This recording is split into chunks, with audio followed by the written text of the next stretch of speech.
There we go. And now with the microphone also turned on. Hello, ladies and gentlemen, and welcome to Patch Days in Elite Dangerous. This is gonna be interesting. So, as you may know, of course, a new patch today, codename April Update, whatever. Lots of new stuff, mostly some quality of life stuff for the more veteran players, or anybody who has played more than a few hours of the game at least. There's a lot of mostly quality of life in terms of trading, and there's some few small changes here and there. But what I want to try to focus on today is what is really the meat of this small update, which is the new player experience. So what we'll be doing today is we'll be starting a brand new commander, and I'll try out to simply just go through the experience, and we're going to try to put kind of myself in the mindset of a new player, so we can get an idea about how a new player might experience the game for the first time. And I'm just gonna clean my glasses so I can actually see where I'm flying. So what I'm gonna do now, and there's been a lot of issues with the game tonight, as it is usual here on patch days. Just gonna get a little bit more angle on that microphone there. But I'm gonna try to boot up the game, and then we will see what happens.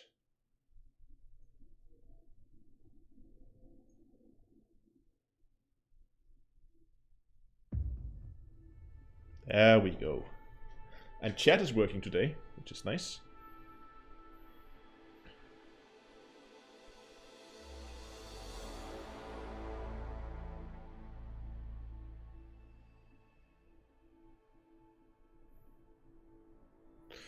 Oh, Wulan, thanks a lot for the $10 super chat. Awesome. I said get that new commander flying in style with ship cosmetics. Awesome. Okay, cool. Thank you, man. Okay, so menu, of course, right now looks pretty much the same. As we will see later on, the background here will change, but this is because this is a commander. This is an account with no commander on it. It's a clean account. So right off the bat, I think the new UI here looks better. I definitely think it's an upgrade. I mean, if we go into the options here, we can also see it's definitely received an overhaul here. We can go in and see the end credits, network and port settings. Oh, wow. Oh, direct path to your log files. IP setups.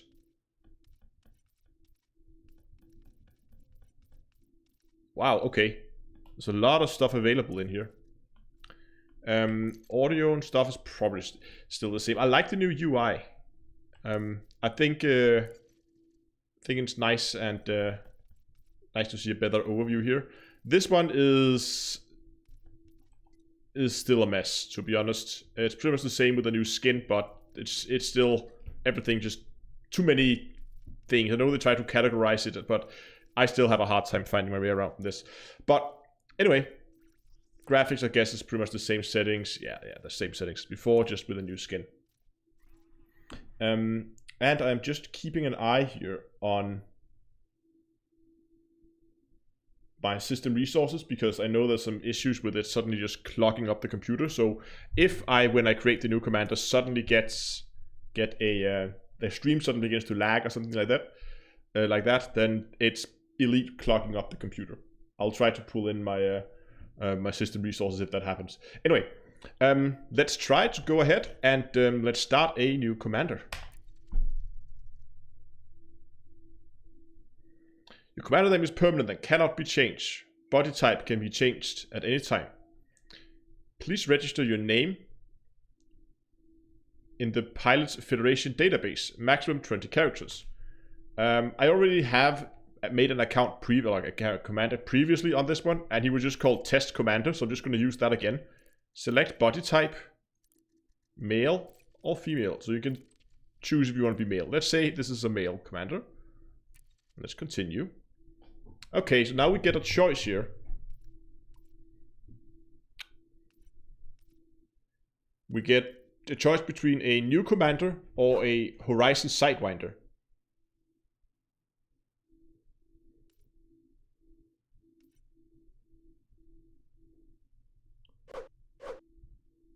So if I were brand new here, I would be like, so what's the difference here? I still get the same credits. I start in almost the same locations, but maybe not the same locations. I don't know.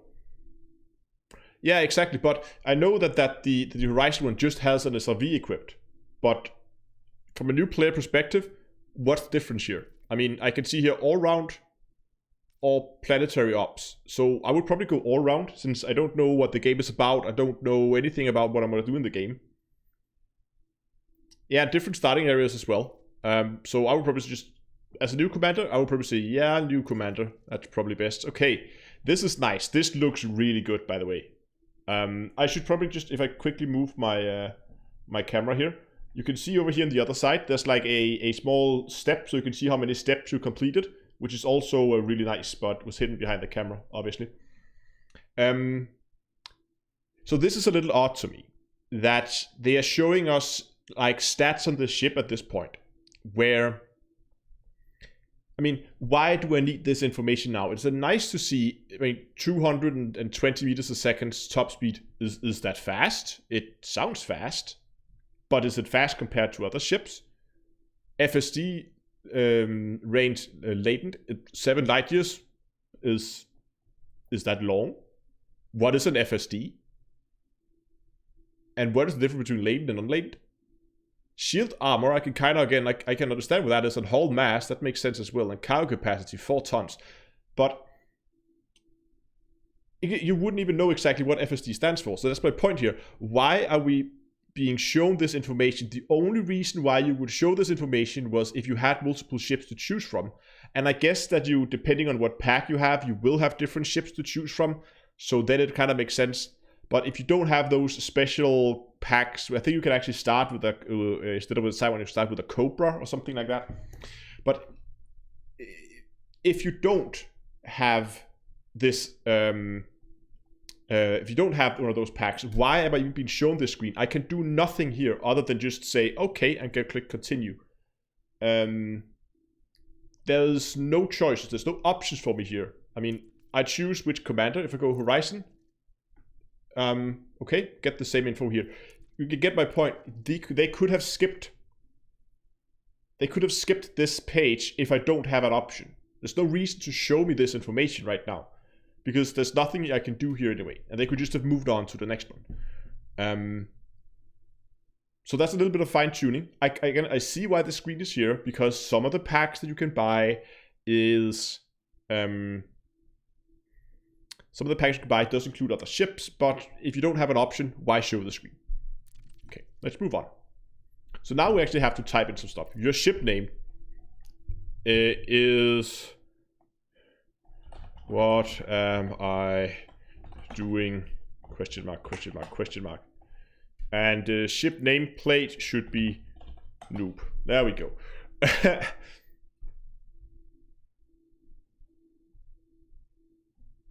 Flying space disaster. Max says, ain't you supposed to go through the tutorials? Oh, but if you followed along, when I started, I just got a big up button says start, and I haven't had the option to take the tutorials yet. I've not had the options to go into tutorials yet. So far, all I've had was just start and this. The tutorial will probably be shown to me in a bit.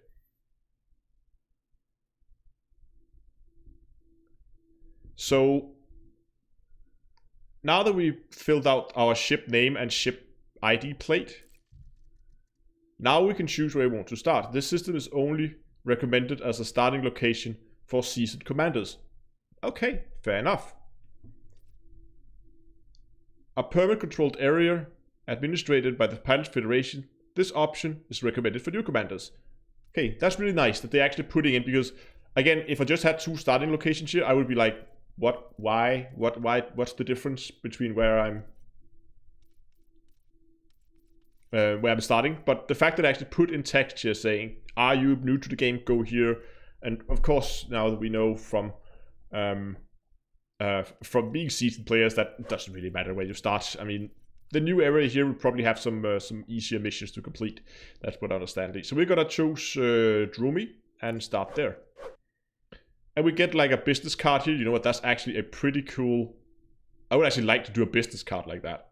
Like, that would be pretty awesome.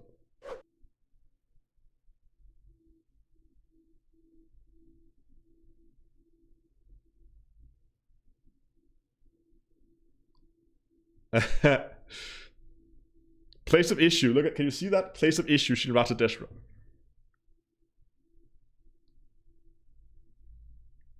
Imagine having these for your commanders. You could like buy those as business cards and hand them out. That would actually be pretty cool.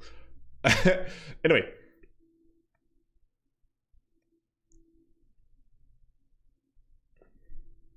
You know what? I'm actually just going to take a screenshot of that. I might play around with that later. Just for the hell of it. Oh, let me just take it, make it a little bit more accurate. Because that's actually pretty funny. And yeah, just save it there. Okay, so now we have applied this license. We get just an overview of what we have to play around with. So here we go. This was what people were talking about, that now we get presented with the training simulations, or just starting the game outright. And they've made it very, I mean, like ships shooting each other and complete hellfire over here, and nice ship coasting around the station. Oh, did I have the mouse over there? Oh, well. I'll edit that out, or I'll go and make it again. That shouldn't be difficult. Complete these simulated training missions to develop your skills. New commanders are advised to complete the basic training missions before starting the career. These can be accessed and repeated at any times. So what do we have? Basic flight, docking and travel, combat, advanced combat, mining, advanced surface, recon. Okay. I think it would actually be good to run through some of these. I don't know how much time they take, but I just want to run through a few of them just to get a feeling for what kind of information you actually get when you run these simulations. So let's try the basic flight.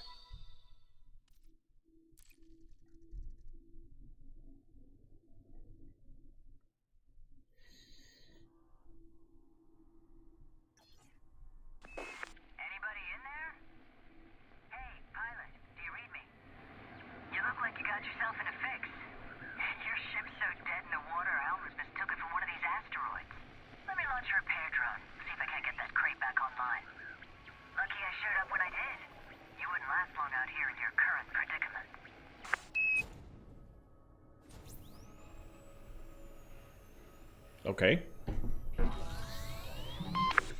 your power's back up and running. Some control systems are still offline, but you should have basic drive functionality now. You might want to check that your throttle's still working. Go ahead and set your throttle, Commander. Well, that's a result. Hey! Let's get this rust bucket space-worthy. Drone repair sequence is still running on your ship. By the way, I still have no control over your pitch or anything. Look at this. Controls should now be active. See if you can pitch your ship up and down. Give it a go. So now they give us pitch. That looks to be in working order. Don't have roll or yaw. Get you rolling again. Okay, you should be able to give it a try now. Spin your ship on its central axis using your roll controls. Good job, Commander. One final axis of control and you should be good to go. Yaw is back online now. Why don't you try pivoting your ship from side to side? That's it, Commander. It would appear you have a semi-operational sidewinder on your hands. I wouldn't take any chances, though, so you best get that ship into dock for repairs. There's an outpost nearby. See if you can make it there. Okay, so it just says target, and... I guess now might be a good time to introduce myself. My name's Blaine. I'm something of a freelancer in these parts. You know, this could be a lucky break for both of us. I've been looking for a business partner. Someone to help me with potentially lucrative ventures. And you need someone to take you under their wing. Show you the ropes, so to speak. Okay, so I'm just gonna turn her down a little bit. So one thing that I noticed here that is from a tutorial is really bad game practice, I think. They show tooltips on the center of the screen, and then they disappear. And here, now it actually comes up again. It says here, use joy 3 or T to target ahead. And now we can then target the station. But the fact that it disappeared, I think is a little bit bad game design. That should stay on the screen until that task is completed, so people can take it at their own pace. Navigate the ship through to the target to complete the scenario. And of course, at this point, we don't know anything about pips, we don't know anything about boost, we just know how to roll and steer, and we're obviously very good at that.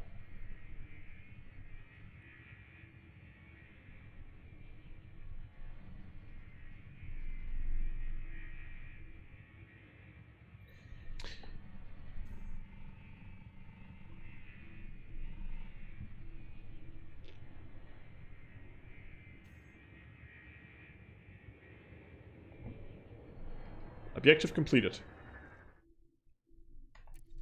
Okay, fair enough. Now, I don't know how many of those challenge scenarios. Oh, so now we can get like more challenging scenarios. Okay, that's pretty nice. I don't want to do too many of them. We get docking and traveling. That basically shows us how we do that. Yeah, the tutorials are probably exactly the same as before, but we get the basic of what we're getting here, right? We got training videos as well now. Very nice. I like that. So what's available in here? Basic flight, trade, travel, wings. There's a lot of stuff in here. But now, see, now after we've done one, we're suddenly back here, and then we're like, okay, where do we want to play? Open play, private group, solo play, arena, and training. Okay, training we know. Arena. Now we're gonna pick solo play. But for a new player, I would be a little bit, I don't know. And is this a permanent choice? Is this something I choose once?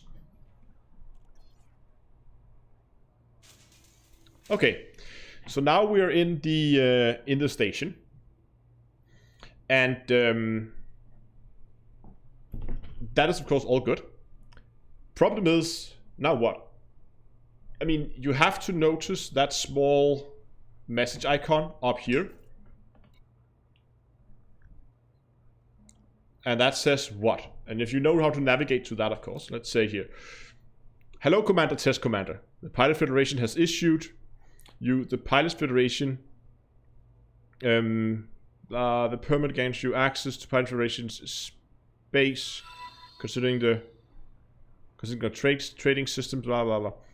When you're picking up the basics, you will grant a significant discount on any insurance rebuy payments needed in the event of a ship loss. This will last until you attain an increase in any Pilot Federation rank. In time, your training opportunities here. No. Good luck, Commander. Okay. So we're not presented with any mission. We were that before. That's new. As far as I can see here, you're basically just like, here you go, now what? Because in the old, when you started the new commander, you would get a message up here saying, welcome new commander. And that would tell you, like, here's a basic, like, cargo, not cargo, it was a data delivery mission, right? Just to get you going on your first mission. And it actually handed you out, edited you up, showing you the mission board, which was pretty neat. And, I mean, unless you go really... Server error. Okay. I guess you go really in deep. I guess you wouldn't know when I have to go to the mission board to go and find it. So what do we get here?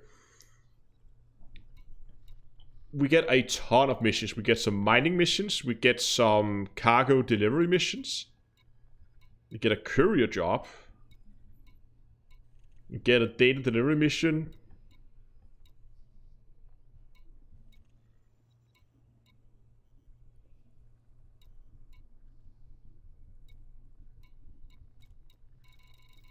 So, new player, I would sit here and I would look, okay, I want to do something fun. So, how about a Take down the Pirate Lord mission. That sounds fun. And it's a lot of credits. It's 21,000 credits. So we select that mission, but there's no pointers, there's no go here kind of thing.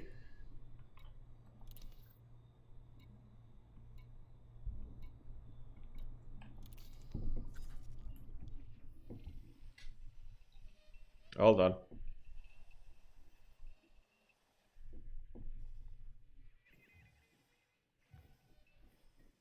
Oh god. So we are here and we need to get down to this system 11 light years away. This is 2 jumps. Okay. Oh yeah, ship and outfitting. Let's try to have a look at that. How is this thing outfitted? I have 2 gimbal pulse lasers. Oh.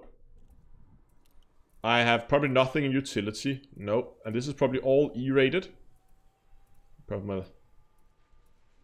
Yeah, all E-rated. What's actually available at the station here? Yeah, apart from that, I don't have power or money for it, but...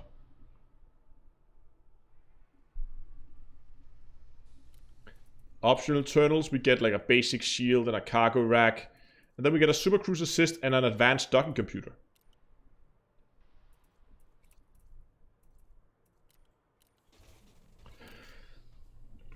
Okay, auto launch. Okay, we need to check, do a pre-flight checks. But I think the fact that when you show up as a new commander, I mean, unless you dive into a lot of the tutorials, I don't know if any of the tutorials would actually show you how to accept the mission. Weapon deployment tests, targeting, primary fire, and we complete the checklist.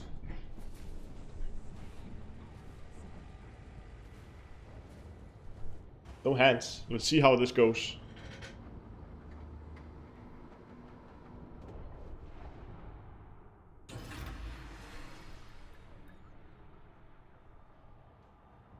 See, this would confuse the hell out of me if the ship suddenly began to move on its own.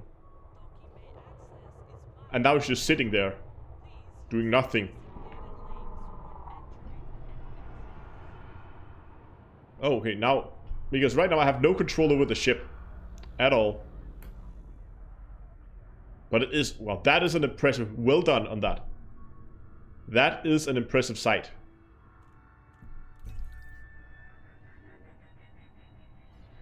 Okay, so now I have control. That does look good.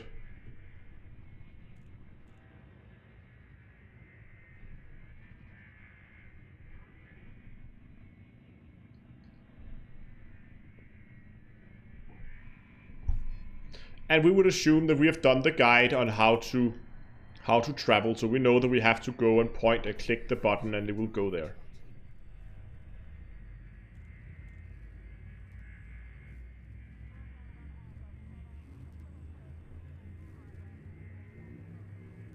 Yeah, I mean, guys, I know why we stopped. I know why the computer stopped, but I'm trying to put myself in a new player's perspective here. And again, I know if I throttle up, the auto launch will pause and stuff like that.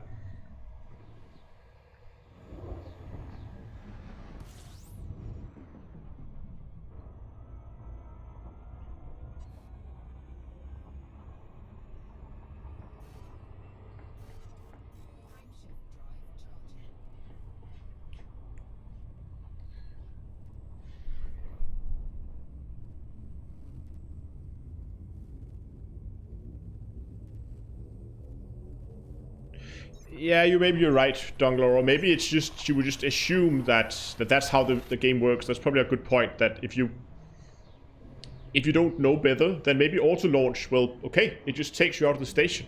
Fair enough.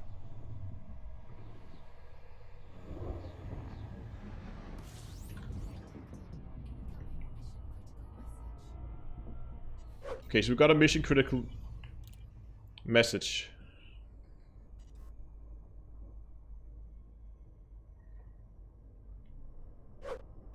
Okay, target body we got here. So A3. Oh, A2? Was it A2? No, A3. Oh, look at that. We got a nice big blue thing. Let's go there.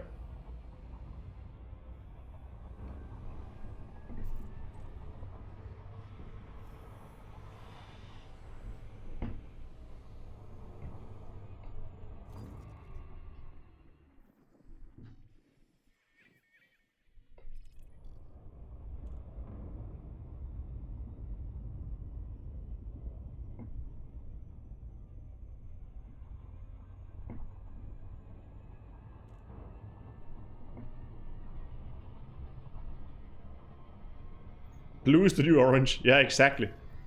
Everything with missions is now blue.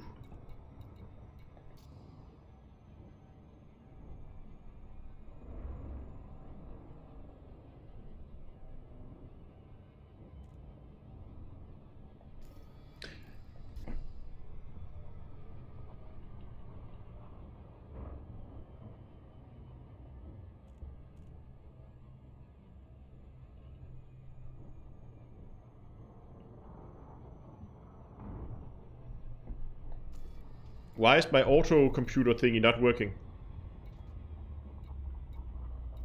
Hyperspace throttle is on.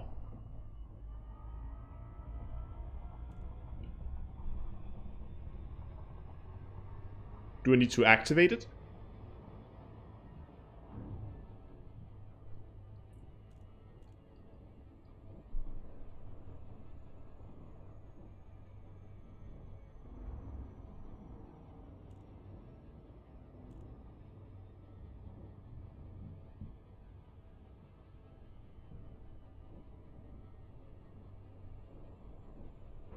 I need to activate it at the target.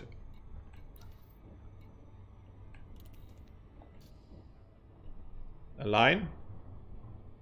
And now it should drop out on its own when we're there. I see. There it did. And we have taken the basic combat training so we know how to deploy our weapons. And we spotted the target. Flying in a Viper Mark III. This is going to be interesting. And this is our mission target. Give him hell.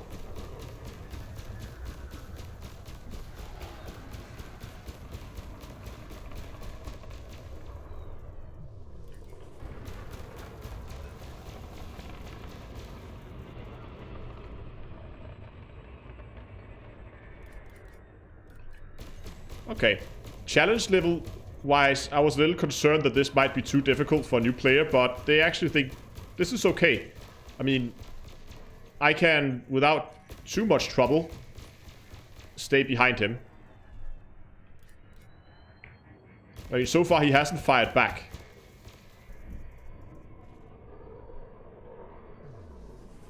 Match his boost.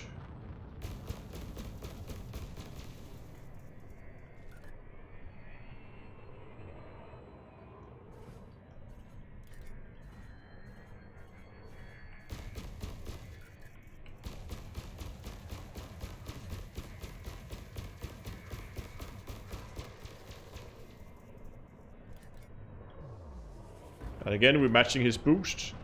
And Pip's back to weapons. And I know a new player probably wouldn't know anything about Pip management. Maybe they would, but... Come on. Is he really running? He's running away. Yeah, he jumped.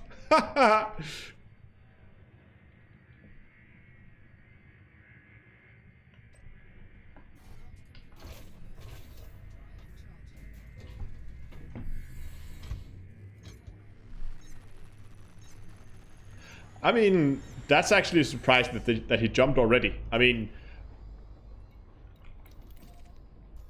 I did give it a serious attempt, but I mean, I probably could have stayed a little bit more on him, and if I managed my pips a little bit better. But we have to remember these are probably one of the first missions that that people are going to encounter. So their pip management is probably going to be next to non-existent at all. Okay, let's try it out a second time here.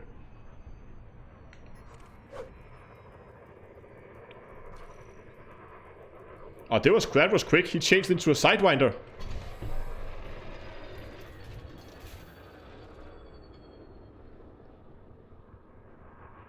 Okay. Let's try this again.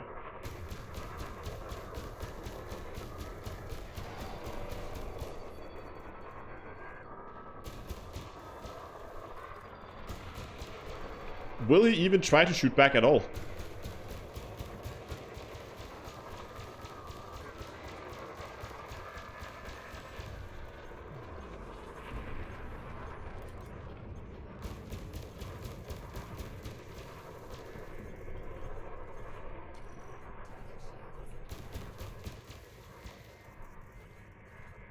He's gonna jump as well. Come on. Yeah.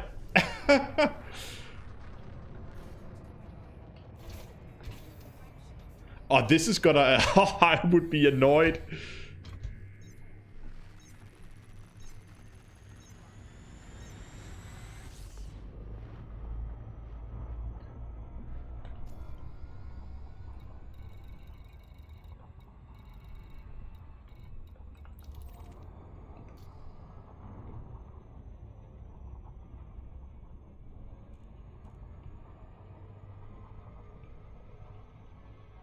Yeah, exactly. So what will it be now? Cutter. I don't get why they are... yeah, but hey, target the FSD. Yes, we could probably target the FSD. And I don't think I was quick enough there. Nope. We could potentially target the FSD. That would work. But, again, new player missions. Again, I'm trying to get this as close to what a new player would do. A new player wouldn't target subsystems and damage those. They would just shoot the ship. Ram is... Okay,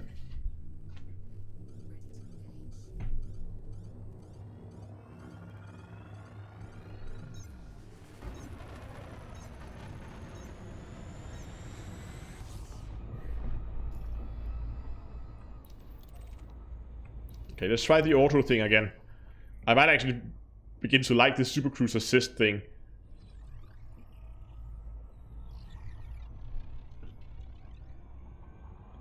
Just because it's so nice when streaming.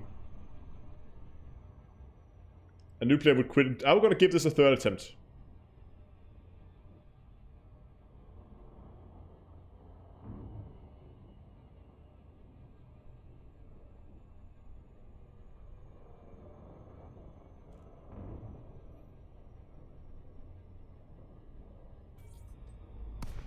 Okay.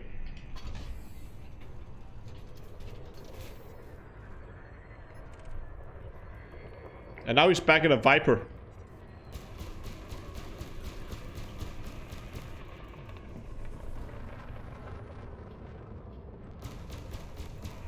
Or Caroline, I guess it's a she.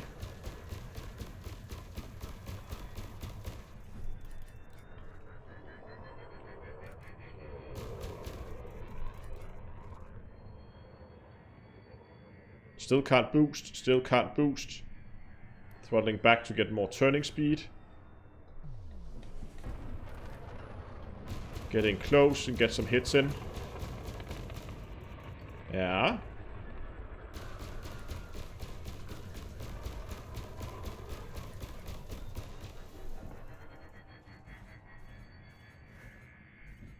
Ah, she's gonna run away again. They're so much quicker than we are. Come on. There we go, there's the boost. And she's gone.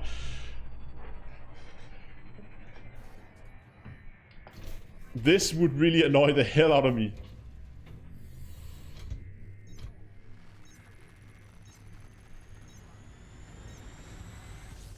Yeah.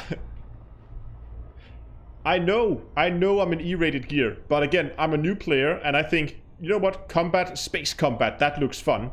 And what you're getting is just people running away from you all day. Let's do the auto thing again. Try that.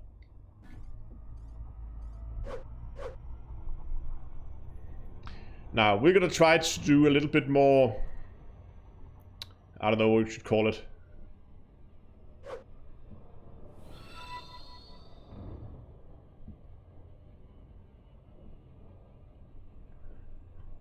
I think they should probably implement that they don't run away when they're getting attacked, because this would, if I were a new player and this was happening to me, at this point I would be pretty close to just saying, okay, you know what, screw this game.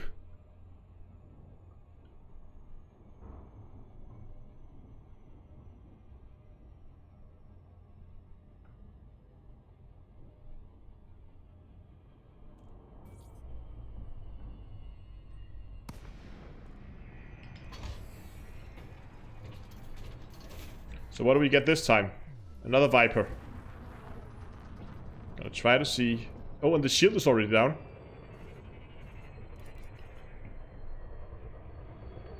Just cruising along.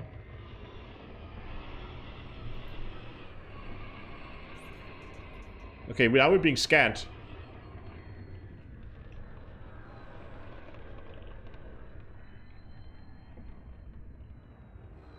Come on. You wanna scan us? We're gonna sit still.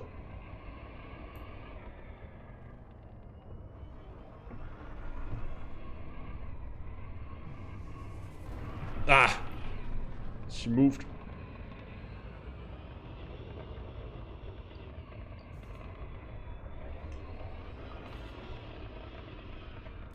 Okay, since she has no shields, let's try to see if we can get this one down.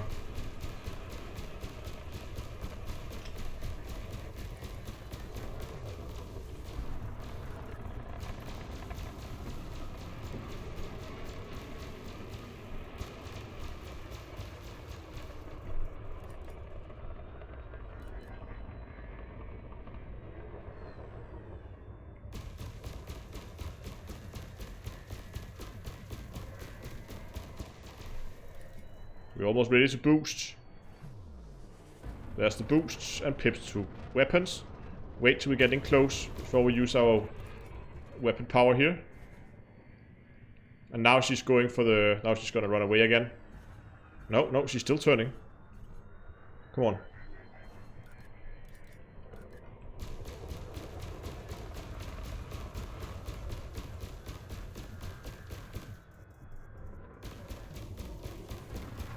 Boost after her. Save some weapon power until we get in range. There we go. And she's down.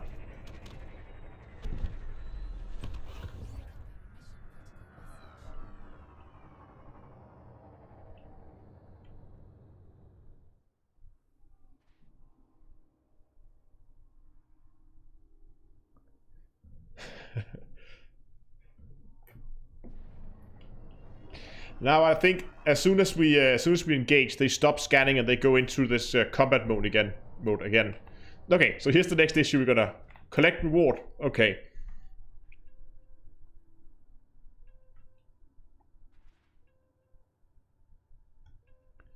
You can return and claim your reward. Okay.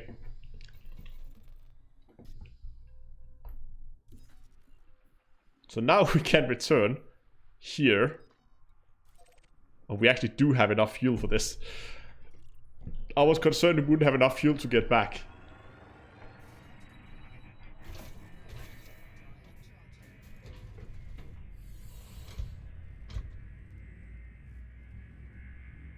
Get the materials, Ash. Remember you're new. That doesn't matter. I'll delete this because it's save in a bit anyway.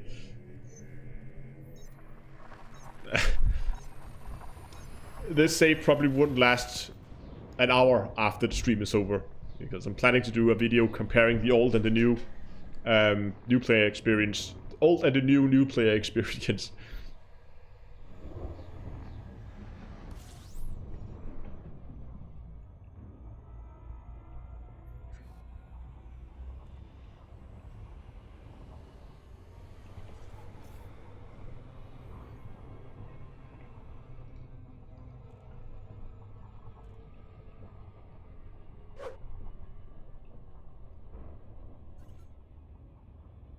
Fuel reserve at 25%.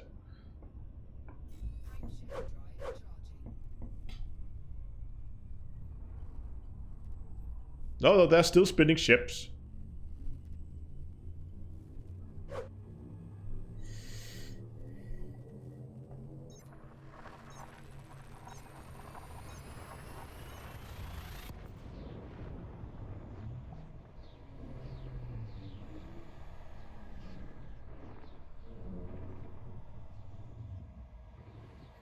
Yeah, I'm not sure the fuel rats is gonna make it into this system. And it shows the station in blue. How nice.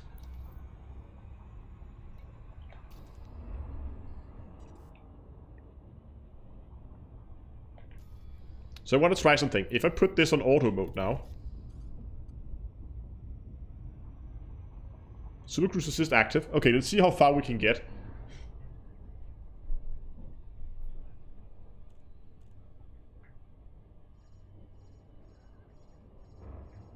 Yeah, the tutorials are the same as before. Yeah. There's no key binding for selecting current system.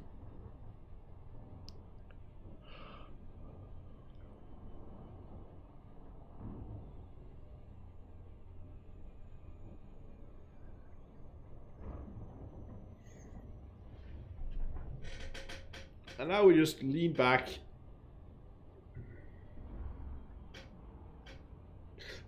I actually want to know if they introduce you to the flight assist in the tutorials. They must have added that, otherwise it makes no sense. Greetings, Commander. The Galaxy servers will be... I didn't get that. Oh, it's up here.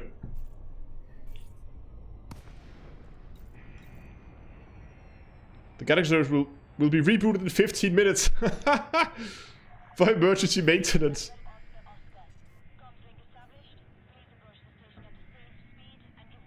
Oh god, Frontier.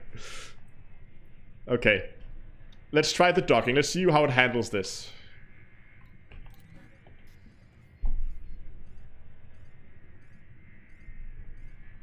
Do I have to select auto dock as well?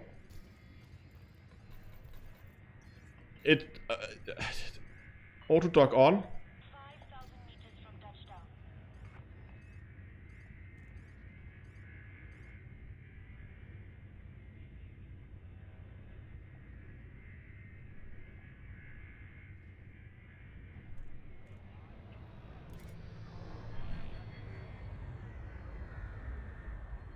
When does the docking computer kick in?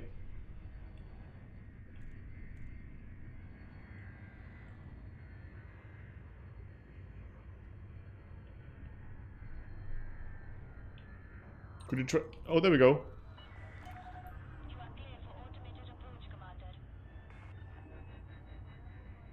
There we go. Now it kicks in automatically. When you throttle down. Okay.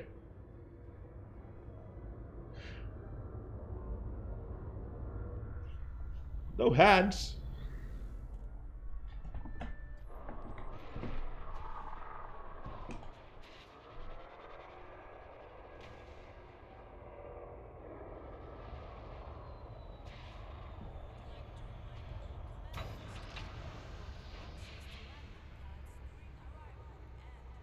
Oh, I want to test something.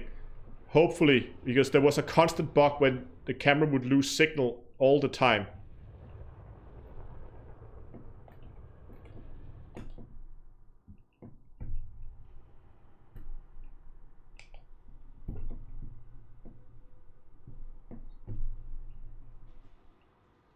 Yeah, it's a lot better now. So now we should be able to do like... Still, when we go down here, if I should be able to go and... like, say, go up here to this one. And then if I go down a little bit on the sensitivity.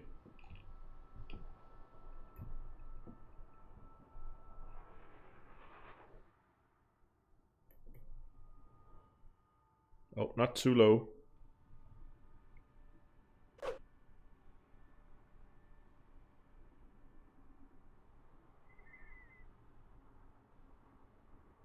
Yeah, nice.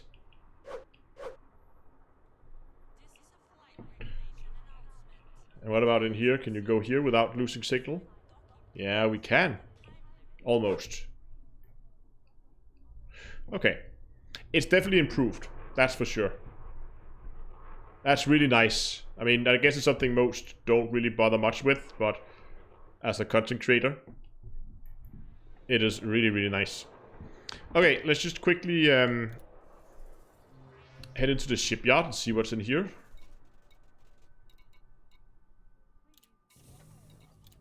Oh, survivor. We can now hand in our mission. Haha! We're rich! We have all the money.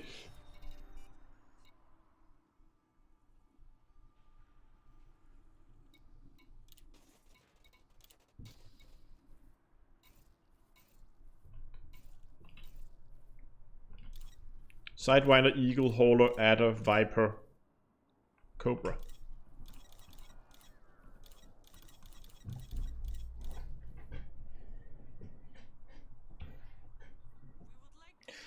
Hello, Pepon. Okay, so what do we do next? We have just a few minutes left. There's a lot of stuff I wanted to test, especially with the Super Cruise Assist module. But we have 10 minutes, so there's no point in that. Actually, let's go to outfittings. Let's jump into the hangar. I want to see what these modules cost. So docking computers are on every ship now. Yes, I think small and medium ships, or is it only small? At least some ships come with it as default. And I guess you can sell it, but I just want to see how much these modules actually are.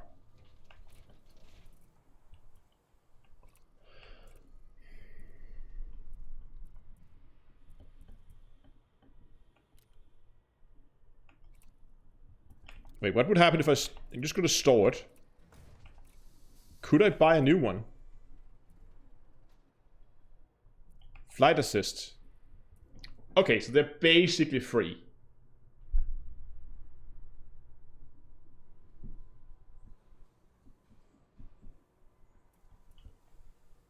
I mean, prices may vary depending on where you are, but the base price seems to be basically free. I mean, for a new command, I mean, this is one mission and I had enough to buy one of these.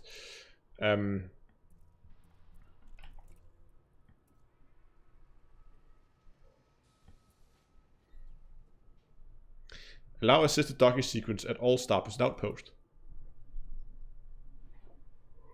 Allow assisted docking and launch sequence at all. Okay.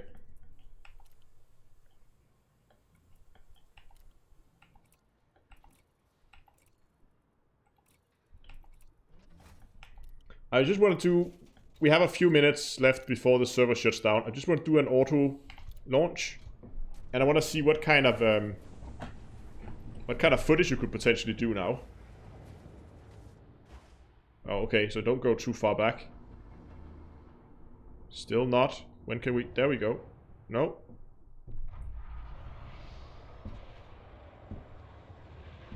Oh.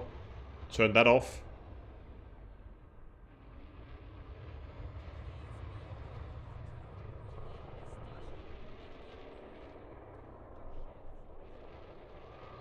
Not the smoothest camera motion I've ever done, but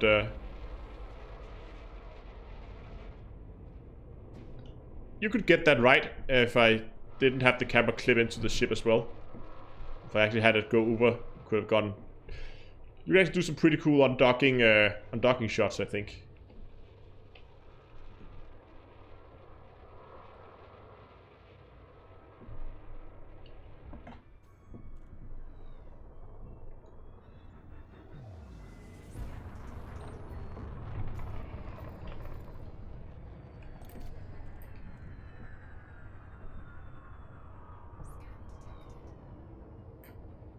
Why no docking?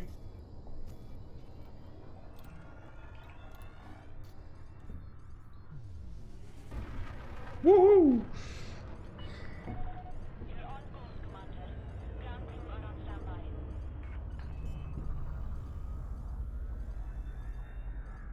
Slow down for autodock. Okay, it even says so on there. I just want to see what happens. Yeah, more character slots would be awesome.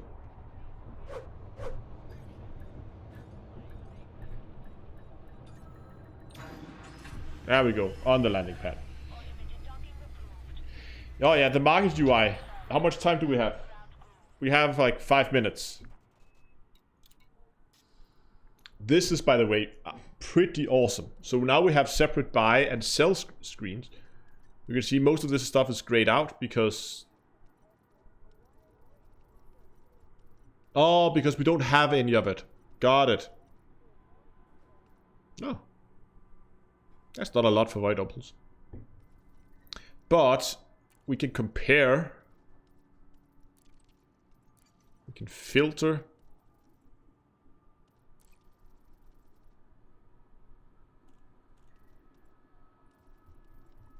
So here we can see the sell price and the buy price compared to the galactic average. But we can also search for a market.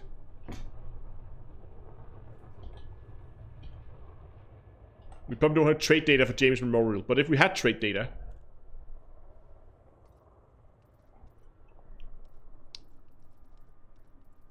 let's say that station there.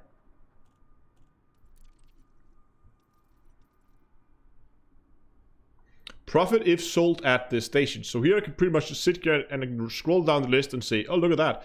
Consumer electronics, consumer technology. I can make 1,800 credits selling that another station there. That's pretty cool. This one is even better. No, maybe not. Okay, I thought because it was cheaper, but it's not. No profit, no profit, no profit. What if I go sell?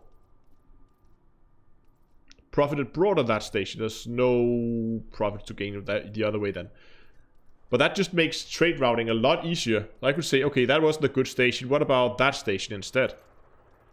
And I can see here, if I buy stuff here, I can still make like 1,600, 1,300. What if I sell? I can make 500, 900 on the return trip. So this is a better option. This makes trade routing a lot easier. This is actually really, really nice. The only thing I would wish for is... Oh, can I do that from the galaxy map? If I go to the system we were just in, for instance, and I say, I want to compare with that station.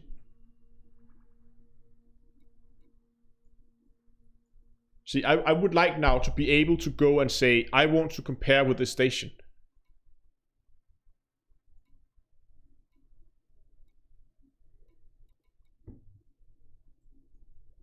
But I can't, right? This would make so much sense if they had a button here, say, compare. What if I plot a route to it? How much time do we have? Like 2 minutes. Compare.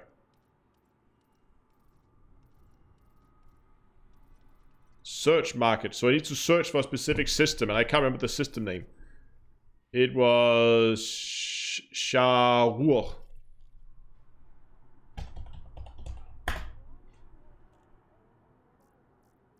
And there's that one. Okay, so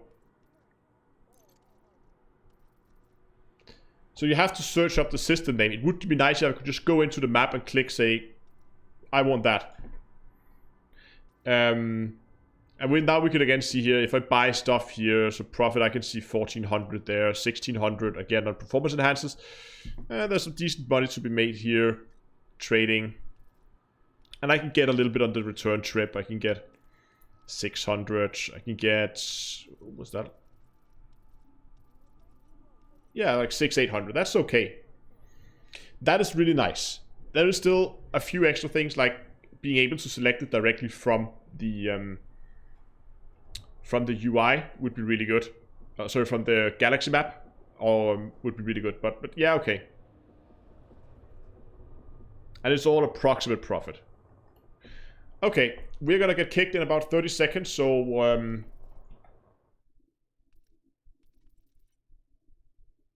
oh yeah, can we quickly go to main menu maybe?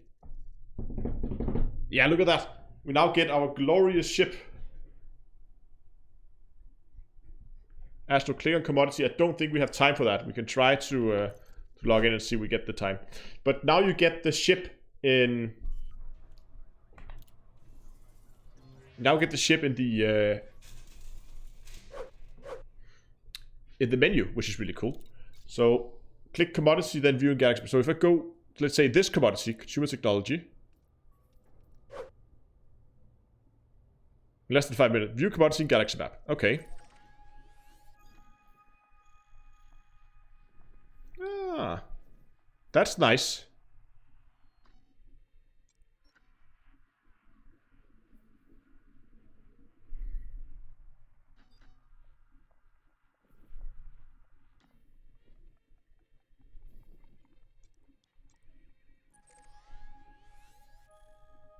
So you don't have data on that system.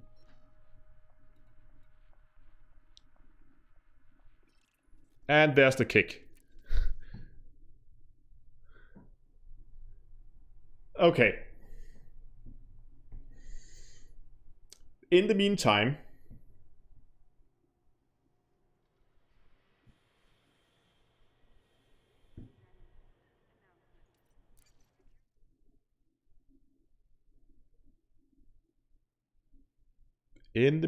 just gonna close down the game here. Oh, wow. Massive lag spike there. The game really doesn't like to be shut down now.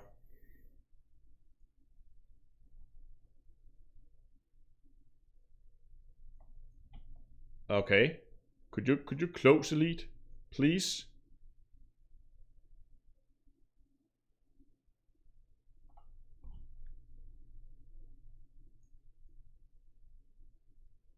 Okay, is the stream still live? Because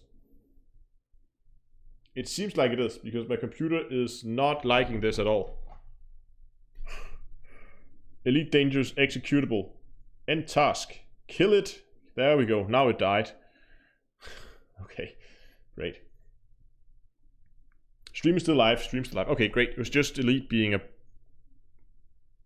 bitch when it came to closing. Okay, one thing though that I want to do is not to watch streams on Twitch. No, that is to actually have a look into the patch note, because there's a few interesting things. We can scroll through the patch notes together while we're waiting for this to come back up, I guess. What did we do? Well, the servers crashed. Oh, that crashed. They took them down for maintenance. I guess they found some bug. Is there anything on the forums about this, actually?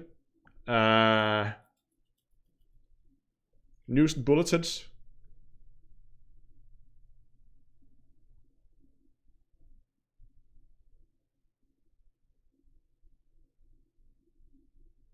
Nope.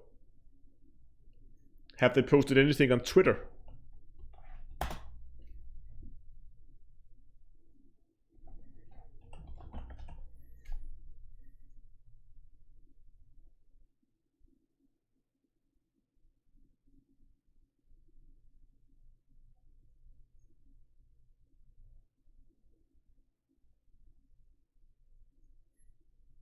Nope, there's nothing on Twitter.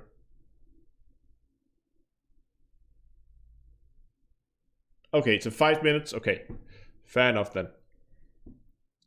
In that case, I think we'll just quickly run and have a look at some of the patch note itself. Let's see, what do we have here? New features, main menu. Main menu layout updated, making screens and options clearer. Yes, we saw that. Added commander details to the top right corner. Saw that. Added a new... that displays the Galnet headlines. Oh yeah, right. Hints, tips, players, current main ship.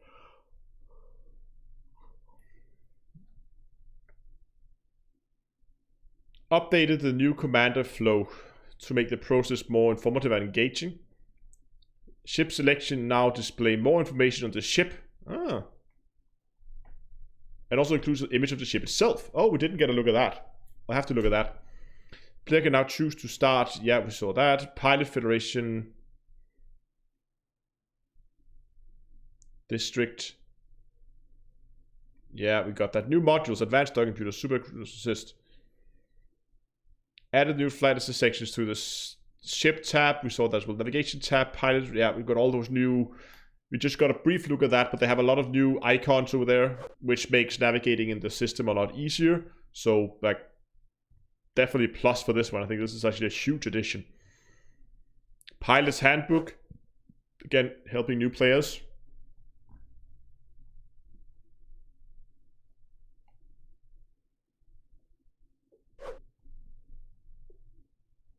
Yeah, I know, Imna, that it's basically this, that is the ship that you see in the hangar. Training simulation access has been, yeah, got that. Commodity market interface, we just looked at that. Bug fixes and improvement.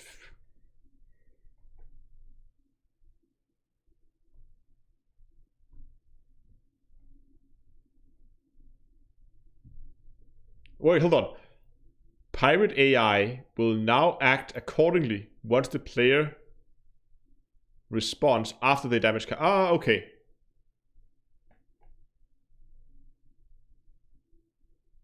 Fixed an issue preventing discovered ammonia wells from being confirmed. Fixed not being able to open the codex while in planetary. Yeah. Conflict zones. Fixed an issue where allied ships could suddenly become hostile.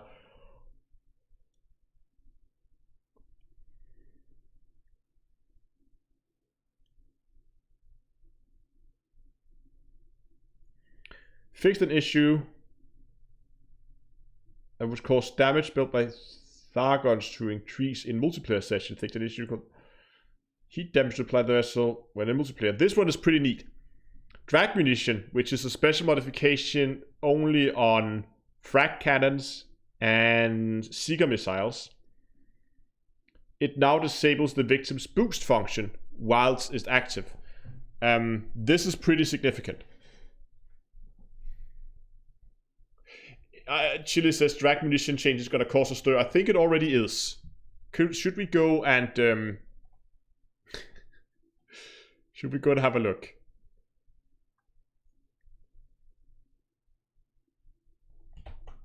Should we see if there's a stir here? It's probably somewhere under features of elite. Should we just do a direct search here? Search, drag search by title only. Advanced search. The drag is servers are back up already? That was quick.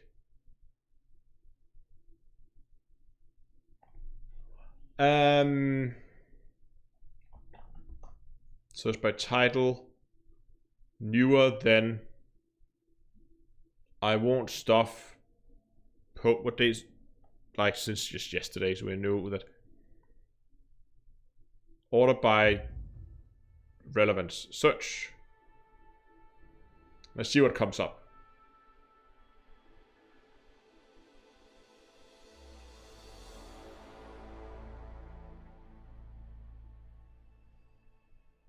If anything comes up.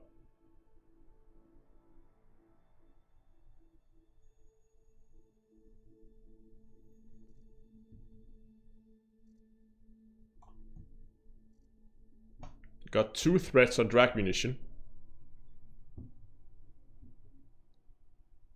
It's probably the last one here. 1 reply. Okay, this one has like 93 replies.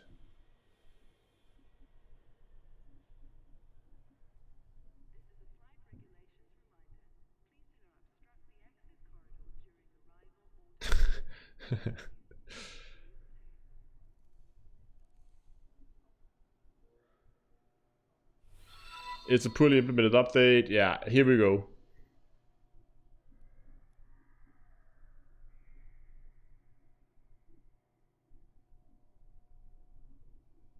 This should absolutely kill big ships. Without a boost. Turn there. Yeah.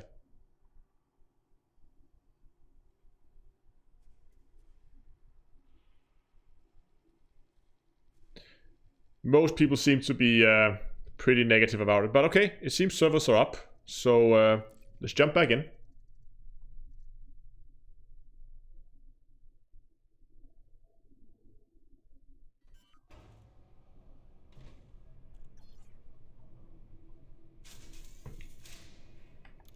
Let's just go over to a... No, not that one. That one? That one, yeah.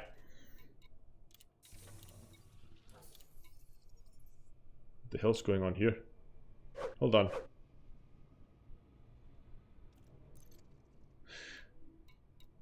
Shipyard. Let's go and have a look. Oh, we probably need to go and look at stored ships. I need to go to my other account. No, I just wanted to continue to look a little bit at the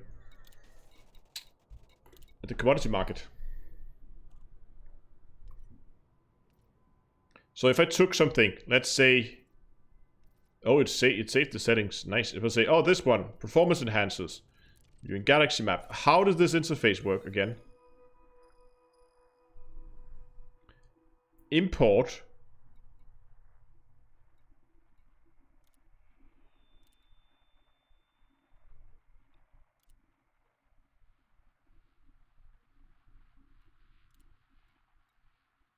Show short range markets.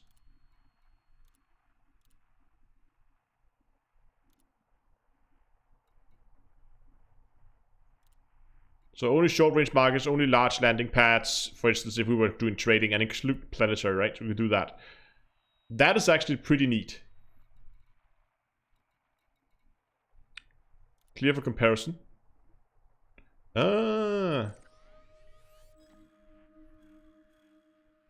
So I could take this system.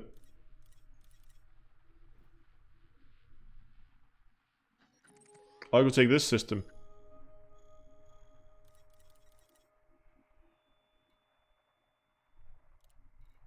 But can I do this with any system?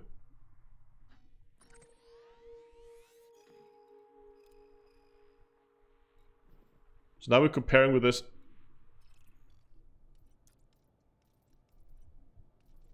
Ah.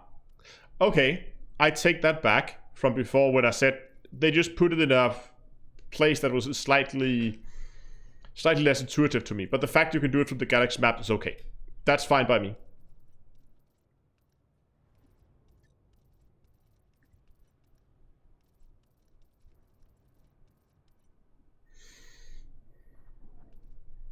Try buying trade data. Yeah, it's okay. Should we try it out just to do a little bit of a trade? So we can't do anything to get back here. I just want to do one small trip just to try out the system. So let's try to compare with that system, which is right next door.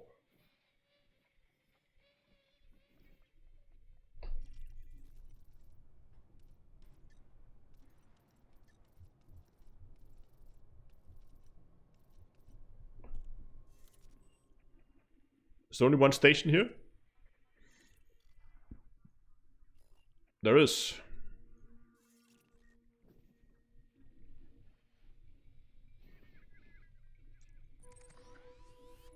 I only want to see short range, and I want to exclude planetary landings. So this one has several. That one's pretty close. Let's take that.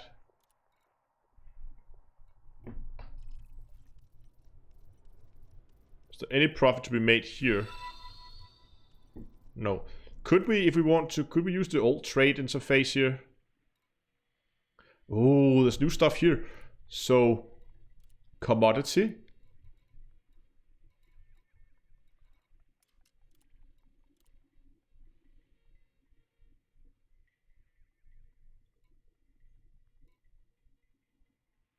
Oh, look at that, fast. Or maybe that's actually carried over from my other.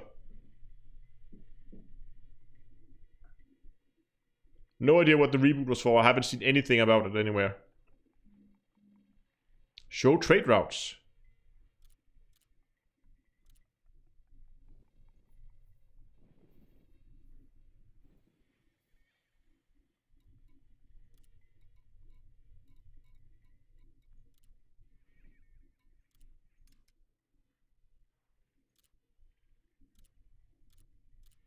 Ah. Okay, but no, like, okay.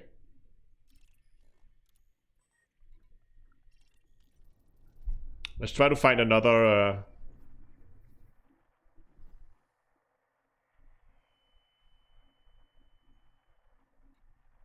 This is where we're at right now, right? Yeah, it is. We can try another station.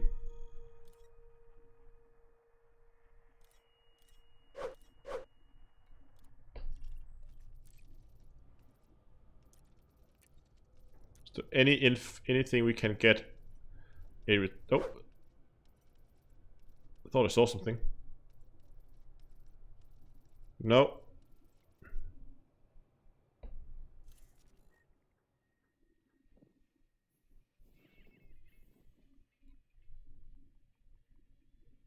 It's because I need to buy trade data.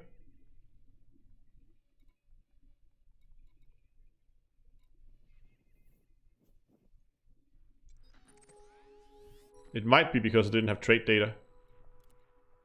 Let's see if that changes anything. Nope.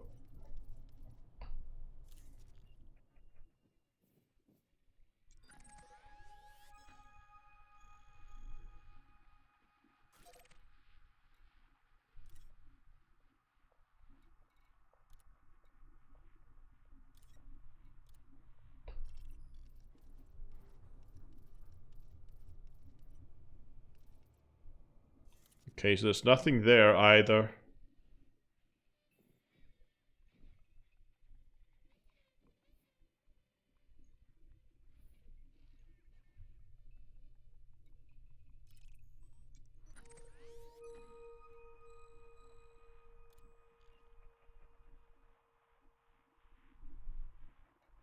Now we can't don't have any trade data for that system.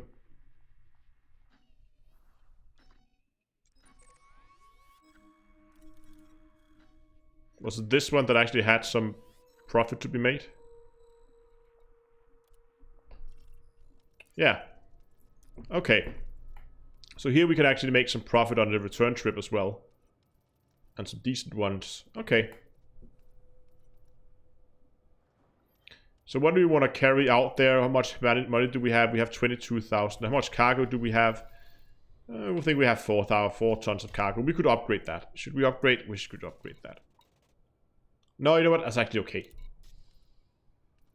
We have how much money did we have? We had 22,000 down here. There's a lot of money to be made on the performance enhancers. I think we're just gonna buy.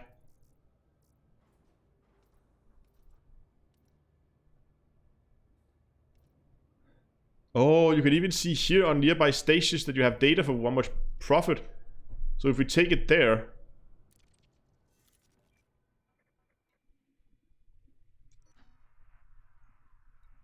And we do a comparison with that. Oh, that's neat. We go sell. Oh, buy. No.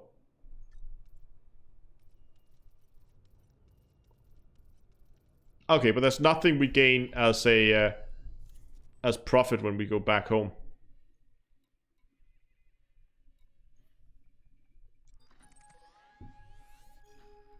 Let's compare to that again. Okay, we're gonna buy ourselves those performance enhancers. Where were they? There. Oh, we don't have money for it. Dang it. So we have to find something that's a little cheaper. We don't have money for those either. Not those either. We could buy auto fabricators.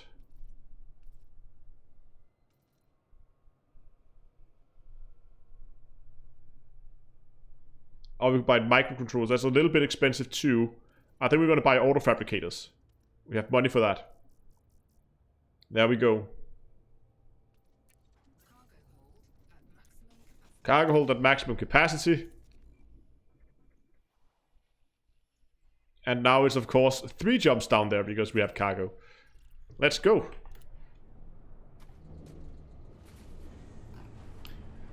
Are drag munitions as bad as they say? I don't think the problem is they are bad. I think the problem is they're a little overpowered now.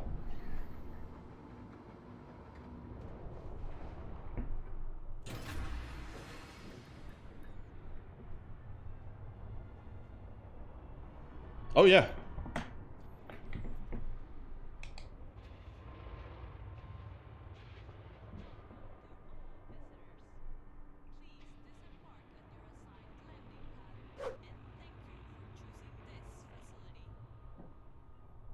So we could do something along the lines of a little bit faster maybe.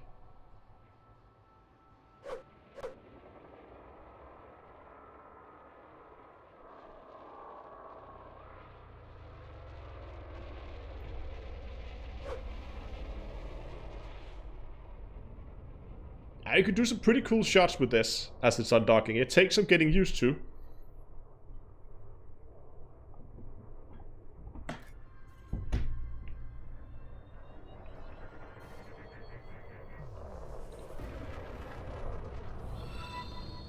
Thanks a lot for the subscription on YouTube, and sorry for all the notifications I've missed.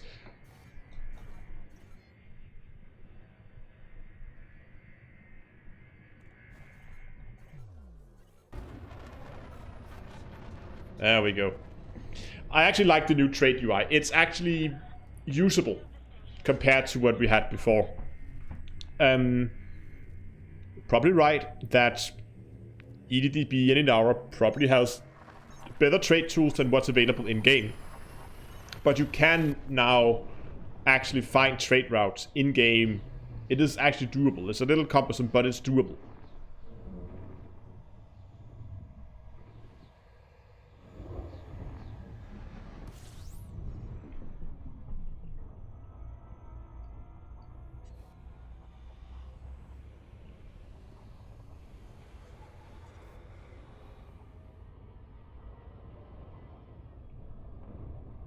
Yeah, I can imagine that with a lot of NPCs, undocking can take a long time because you can't skip the line in when you use the auto undock.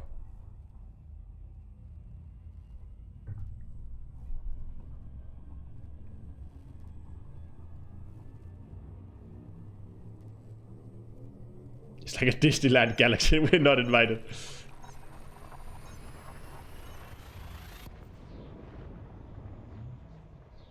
Exactly, as posted on a Riker over on Twitch says, it's that the new trade UI is good for new players who don't know about Inara, because I think that's actually the point. This is really just a gateway drug into trading, right? It just gets people interested and gets people going, and when they get really hooked on trading, if they do, then they will figure out, okay, there are better tools than what's available in game, and then they will go out. But it is usable. I think it's positive. I like it. Now it's going to be interesting to see what happens with the dragged munition over the next coming days, because if it is, as I understand it, that if you get hit by something with drag munition, not only as before, what it did was it would basically remove all pips from your engines. It wouldn't show up in the cockpit, but your ship would just perform as if all pips were removed from the engines. Not only that, but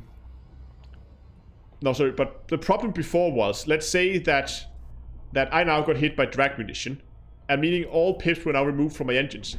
I would still have capacitor in the engines, allowing me to boost. And when you boost, you go to full maneuverability. A wind system. Oh, we are. We're ready to fight the station. Hold on. Let's auto fly there. We are a new player. We don't want to bother too much with flying in super cruise. There we go. Now, before, the problem I see with drag munition, why I never really used it, was because sure, it would remove the pips from engines, but you would still have capacitor. If you still have capacitor, you could boost, completely negating the effect, because, well, it doesn't matter if you don't have pips in your engines or power in your engines. If you boost, you go to like much faster, and you have full maneuverability. So I think to try and balance that out, what Frontier did was they just said, now you can't boost while under the effect. That means that now you will, when hit by drag munition, it will remove all pips from your engines, and it will prevent you from boosting. Means you are, for a bigger ship, pretty much a sitting duck. You're not gonna go anywhere anytime soon. And if someone could get up behind you and just keep pulsing a frag cannon, for instance, because the question is, do you just need to be hit by it? Because if it just needs to be a glancing hit... Oh, hold on, I have to try something. I'm going to move around so the station is on the opposite side here. Like that. Then I want to see what the Super Cruise Assist does with that.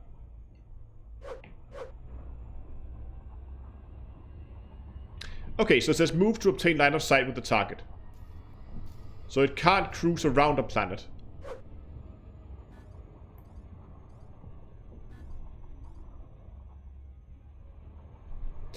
But because it's now preventing people from boost, if you have someone sitting behind you with 4 pips to shield and just from time to time just hitting you with a frag cannon, you're never gonna get rid of him, because you, regardless of what you do, you can't go and get that maneuverability you need to get him off your tail.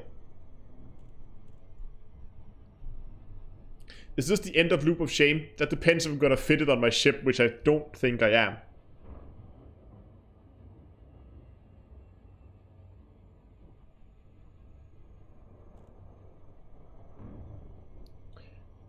It's gonna make it very difficult for people to run away, at least. And I think especially PvP is gonna have massive impact. And the fact that you can do it on Seeker missiles is pretty insane, I think.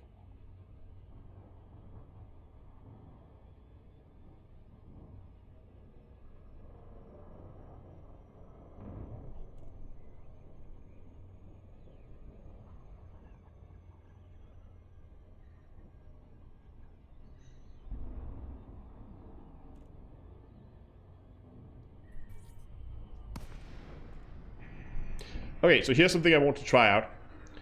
If all you have to do now was to throttle up a little bit, because this is so close to being able to be scripted, to be honest, that as soon as, if you could make a script that could detect when it would log out, you could just make macros that would go full throttle, then wait 15 seconds, then go 0 throttle, and then go over here. No. Navigation. No, contacts, of course. And request docking. And from here on, the ship is now flying itself. That means all you have to do, if you make a script that can detect when it drops out of Super Cruise, then all you have to do is just script full throttle, wait 15 seconds, pull back on the throttle, and then 3 more clicks to actually do auto-docking. Then you could do something that could take you from the star, when you drop into the system, Super Cruise all the way to the station, and dock. Now the problem is, doing something like that would pretty much be against the End User License Agreement, the EULA. I'm pretty sure that automating that would be against what we're allowed to. You could say, oh, but this is macros. Yes, but it's also something that actually looks at what the game is doing. It is essentially a small bot that just does that small section for you. It could be fun to do, but again, I'm pretty sure it's against the agreement, so probably not something you should do. And if you do, you probably shouldn't be speaking too much about it. Unless, of course, you write to Frontier first and ask if that's okay that you do something like that. I mean, that could be fun, having a small script just running in the background that just says, sure, you just dock for me now.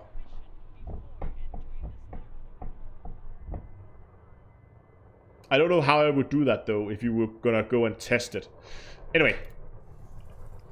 Interesting thing now. What happens with our compare? Do we now, if I go to the commodity market, and I want to sell stuff, just like...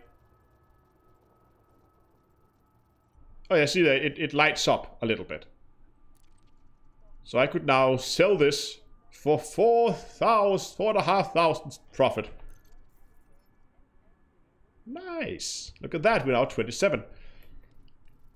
But look at that, it's now been reset to galactic average. What would be really nice was if it would then change the compare here back to the station I came from automatically. Because if I'm doing trade routes back and forth, you could argue that, oh, I should have looked at that beforehand, yada, yada, yada. But... commodity. Oh, what station was I on? See, I don't know what... Not that one.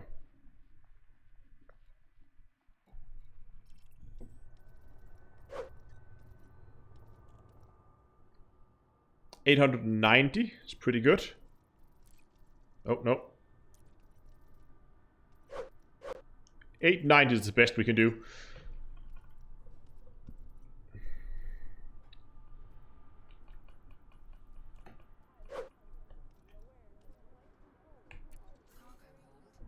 And now we can head back. Okay, I want to try to do another undocking, a little undocking here. I want to practice this. Dodges Asylum, thanks a lot for the $2 super chat.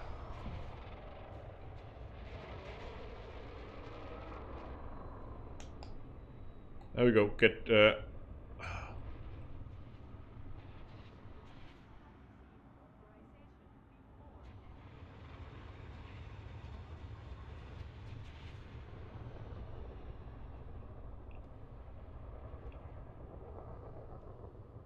I'm hoping that it will come up below me now.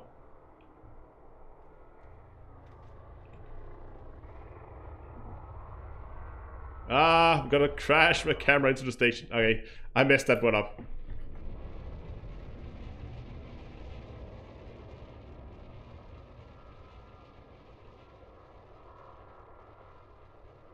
I'm pretty sure if you plan your undocks a little and your camera movements a little bit, you can get some pretty awesome shots. And if you do it on the station without too many NPCs, then you can also get something good. And once again, Dodges Asylum, thanks a lot for the donation.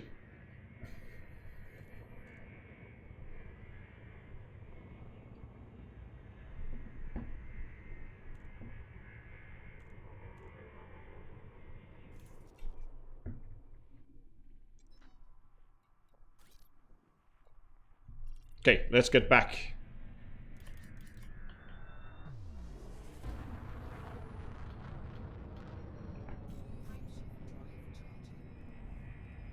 Oh, we forgot to refuel. Oh no, I hope we can make it back. We probably can't. Cool youth going through the wall. Yeah. I would rather have, what I would like to do was have like the SRV, or the SRV, the Sidewinder sitting inside, like coming up with the camera like panning around it. And then just as the Sidewinder begins to move, it should be out here on the side. So the Sidewinder begins to fly forward, the camera comes around the side, and it latches on to the back of it, following it, maybe with a bit of like rotation like that, following it through the mail slot. And that could be pretty cool. It's going to take some practice to get that shotgun done properly, but it could look really, really cool, especially if you're doing some kind of cinematic stuff.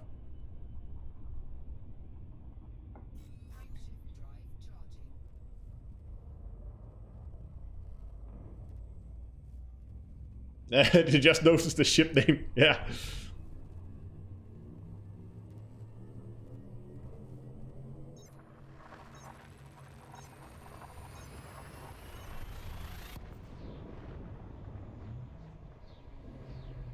There's been changes to the NPC behavior. Okay, that must be in this patch. I did see something about it, but we'll have to try and test that again.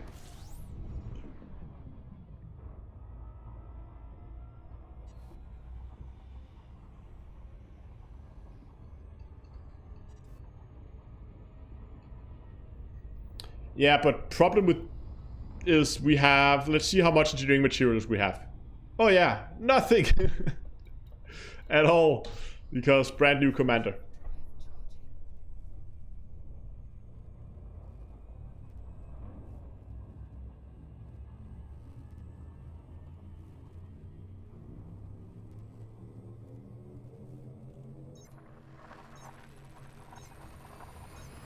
That's a good point there, Donglor. You could use the you know, I think we have to go over to the other account. Could you use the Super Cruise Assist module to orbit a star inside the fuel scooping range? Now, I don't think we have a fuel scoop on this ship. No, we don't. But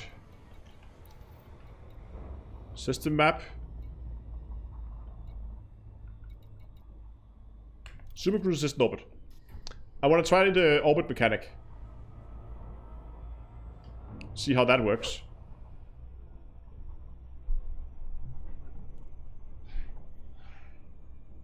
Maybe your ship will just fly to Raxel on its own, yeah.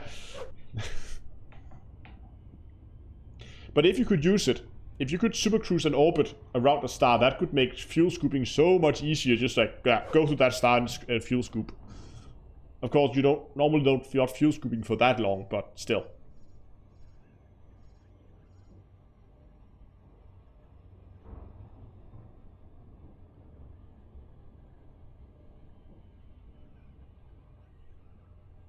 It is actually pretty nice just being able to just like put it there, and now it does its own thing, and just sit and watch.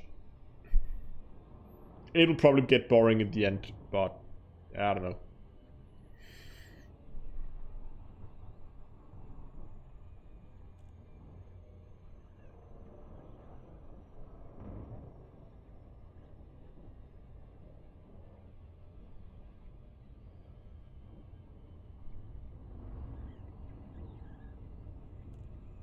Okay, let's see what it does. Oh, there we go.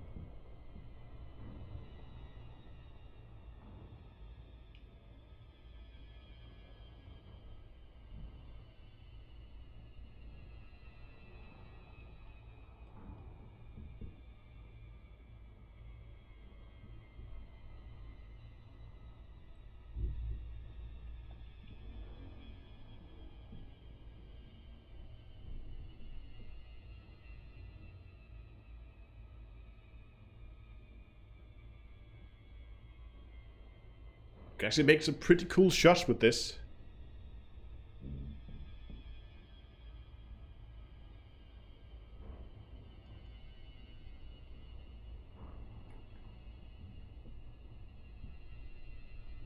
What if we just wanted to like get a video of the planet? We could do like this. Look at that. That looks awesome.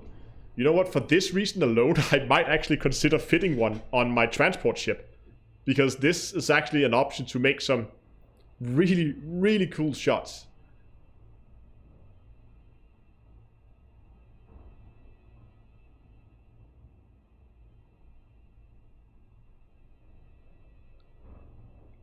Making a shot like this beforehand without the help of a friend would pretty much be impossible. It's such a smooth orbit. But you know what that means? Because I definitely want a Super Cruise Assist module just for video work, because God, this looks amazing.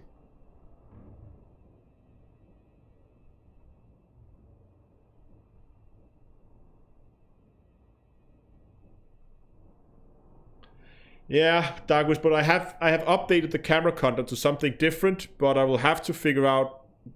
God damn it. I've updated it to a Crate Phantom, but I don't think I have enough internal slots to God damn it. I don't think I have enough internal slots to also fit one of these. Then I have to sacrifice a module.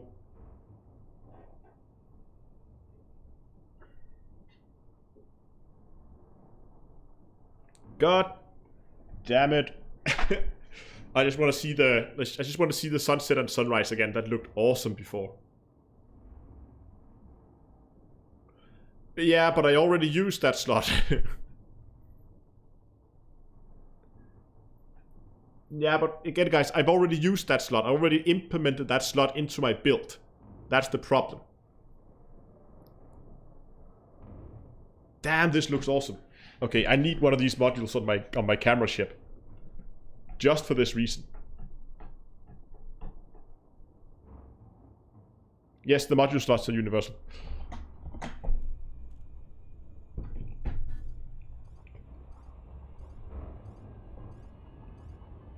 Okay.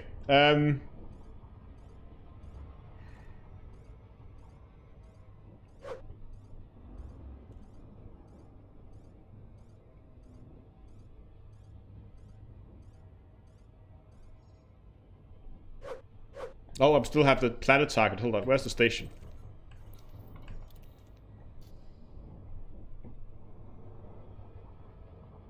It's a camera assist module, exactly.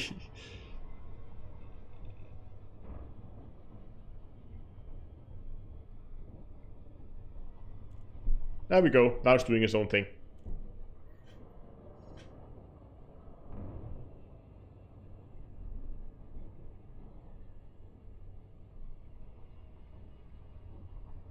But it's still gonna... Okay.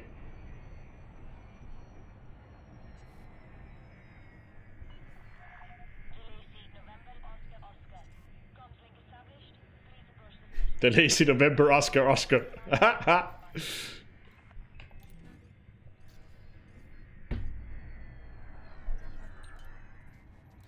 Look, no hands.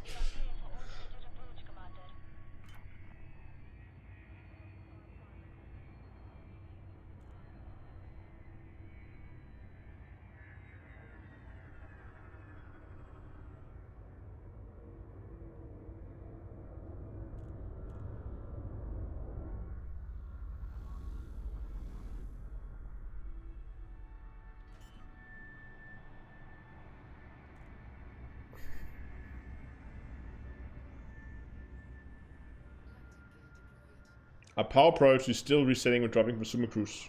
Don't think so. Don't hope so. Okay. I'm just gonna switch account. So we can go over and have a look at the current camera build and see if we what kind of we can salvage it or if we need to do another ship. Oh, I just have a gut feeling that this means I have to go back to the Anaconda. I don't want to do that. Tired of flying that thing.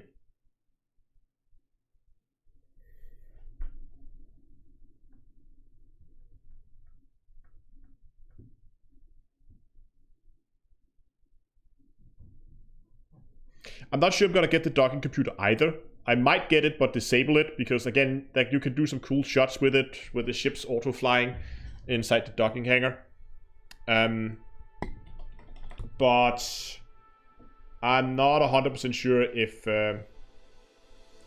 get a camera cutter? No. Look at that! Can't connect to frontiers. Oh, there we go.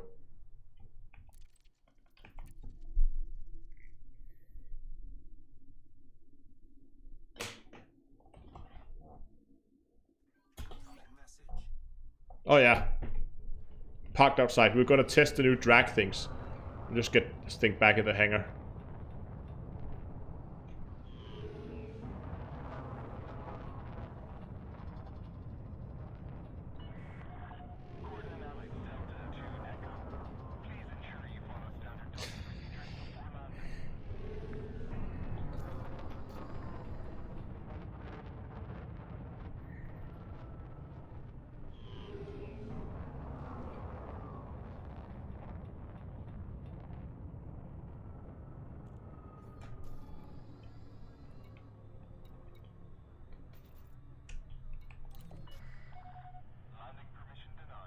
Nah, too far away.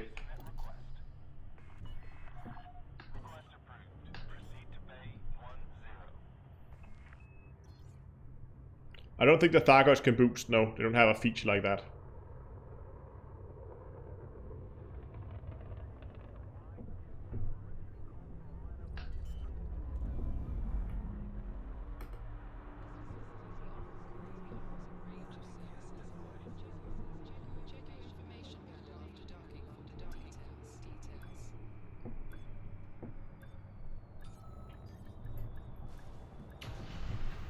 There we go.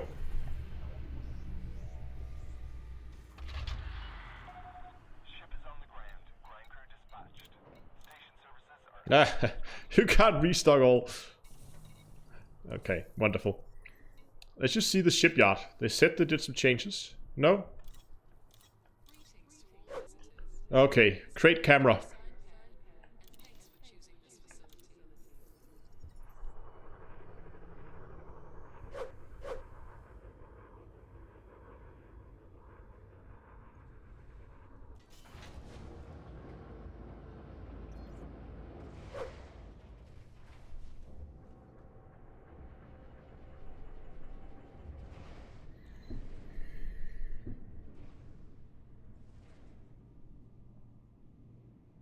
Okay, so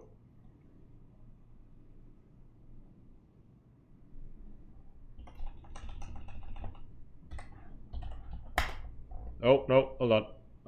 Hold on, I'm gonna get you guys over here as well in a second. Like so. Okay. Here is the current setup on the camera crate, right? Very decent jump range. We have a fuel scoop, a FSD booster to get that jump range. We have a cargo hatch. We had a SRV hanger. We have shields. We have a collector, recon, and research limpet controller. And the last thing we need is...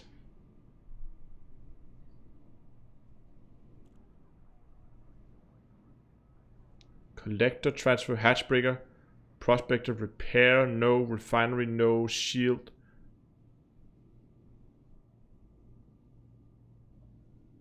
Detailed surface scanner, of course. Yes, Dark Break, we have one empty, but that was the detailed surface scanner. I haven't fitted that yet. If I jump in game here, the build that I was intending to fly would look like this. Empty optional turn slot, transfer, a detailed, which I already engineered, handily enough. Like so. This was the build I was planning to fly. And as you can see, we are out of modules. But 1, 2, 3, 4, 5, 6, 7, 8, 9 internal modules. That means we need 10 internal modules for this to work. So let's see what kind of options we have with 10 internal modules. 3, begin to count them up here. 3, this is not 10. 5, 6, 7, 8, 9, 10. We get 10 on the Alliance Challenger. I'm just going to take everything with 10 or more.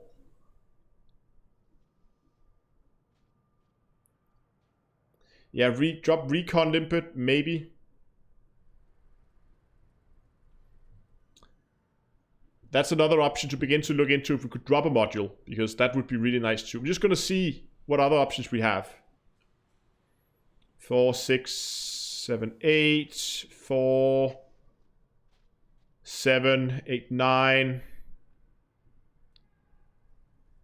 Anaconda, obviously. I'm not even going to open. I don't want an Anaconda. 5, 6, 7, 8. 5, 6, 7, 8. 4, 5, 6, 7, 8, 10, 11, 12 on the Beluga liner. God damn it. 6, 8, 2, 4, 6, 10 on the Cobra Mark 4. Oh.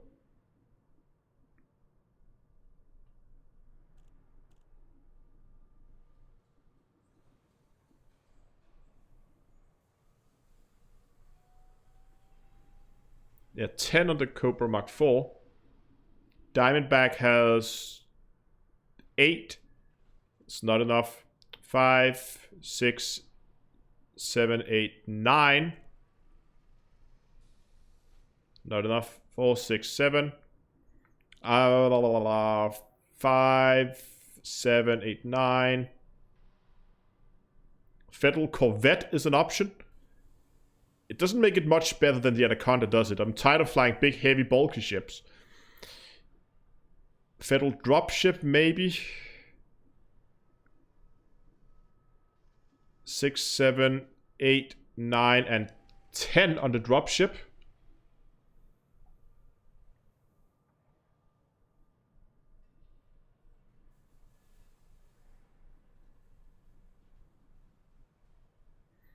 Six, 7, 8, 9. Can't go wrong with a Python. That does not even option 2. 6, 7, 8. Imperial Cutter, no. Too big. 4, 6, 7. 6, 7, 8, 9. We need 10. 5, 6, 7, 8, 9, 10 on the Python. But the Python has shit jump range. Sidewinder, type 10, type 6, type 7. Don't want to type 10 or type 9, type 6 or type 7 maybe. 6, 7, 8, 9, 10 on the type 7. It looks like crap, but okay. Viper has 3. So it's 9. So that's okay.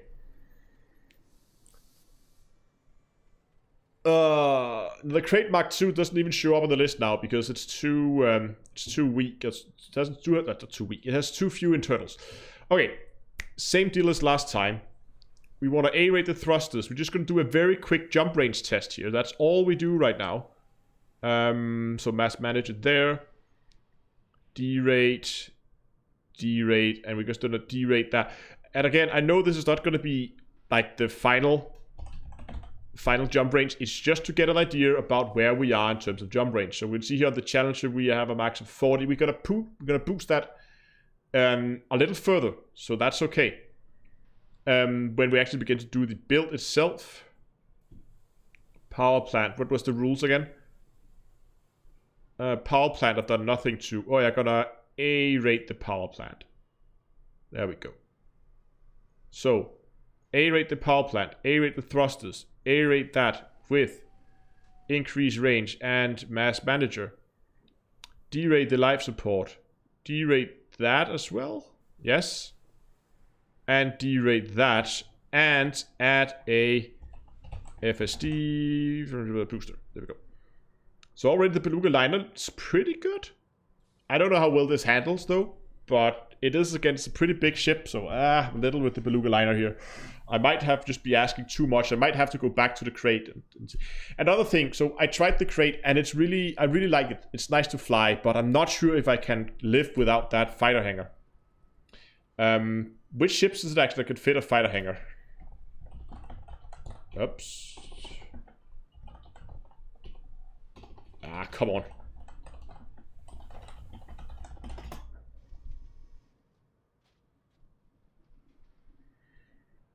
Crusader, nope, it's not on the list. Condor, no. Beluga liner can.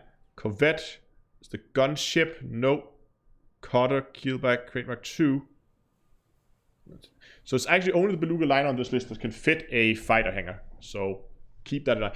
Okay, we can actually put some of them out here because if I don't have a fighter, I need a ship that is highly maneuverable. So that already takes something like the Challenger out, I think. It takes the dropship out, it's not maneuverable enough. I know the Python has shit jump range and the Type 7 is not maneuverable.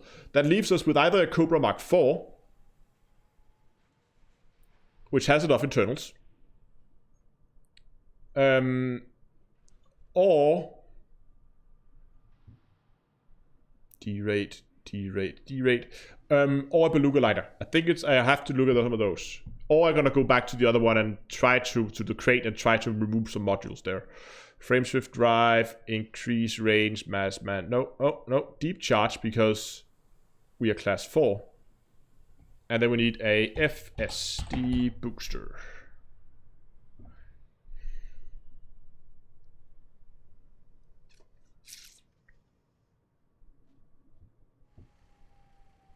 Yeah, one of the Alliance ships can fit a fighter. It is the Crusader.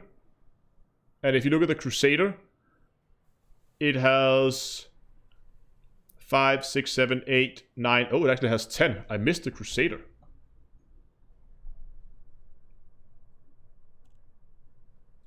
What is its jump range like?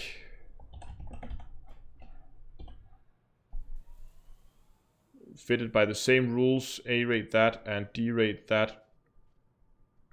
And life support that. And D-rate and D-rate. And increase range and mass manager. Yeah. So the jump range is a problem. Oh yeah, these are restricted to stuff we don't need. So the Crusader's out.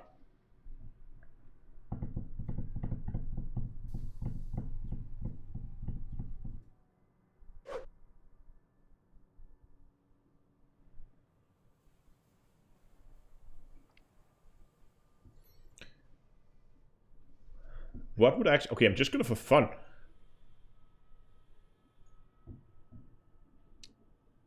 So, fuel scoop. Oh. 4A fuel scoop. We have the Guardian FSD booster. We need a planetary vehicle hangar. Then we need a... Oh, come on. We need a surface scanner. We need the... I don't think... No. Okay, the new assist module is not here, but we're just going to keep this empty. This is for the new assist module that we'll need for... because it's nice to have on a camera ship. Research limpet controller. Recon limpet controller. Collector limpet. I could maybe drop one of those. Maybe the research limpet controller, drop that. I guess that's an option too, to drop this one. Oh, hold on. I need to do... I am on beta, wasn't good. What else do I need? I need a shield. But we need a 4D shield. I guess that's okay.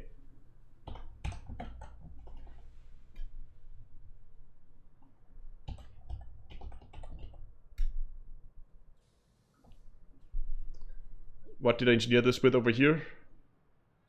Reinforced high cap. You know what? I want a smaller shield. I want a 3D shield generator with reinforced and high cap. What else do I need? No, yeah, right. I need a class 4 slot. Yes, that was right. I need this for a corrosive cargo rack. Like so. So we have to use that for the corrosive because it doesn't come in grade 3. So we have cargo, we have shields, we have scoops, we have boosts. And we have the SRV hangar. So we just need the collector. Why doesn't it go there automatically? A 3B collector limpet controller, right?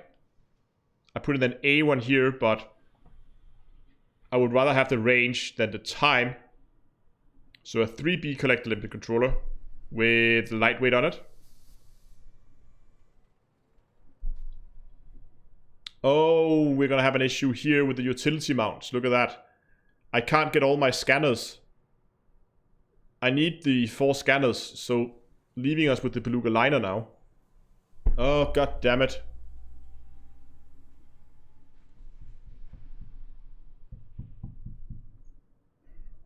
God damn it.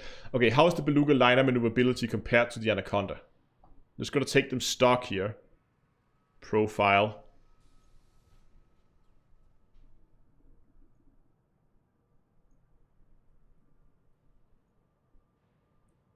So the beluga liner, it rolls slightly quicker, it pitches slightly quicker, and it yaws a lot quicker.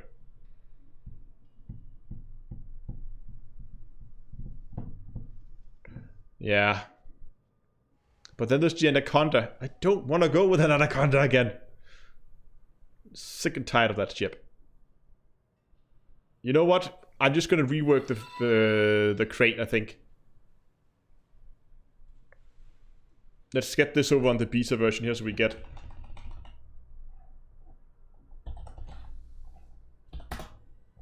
There we go.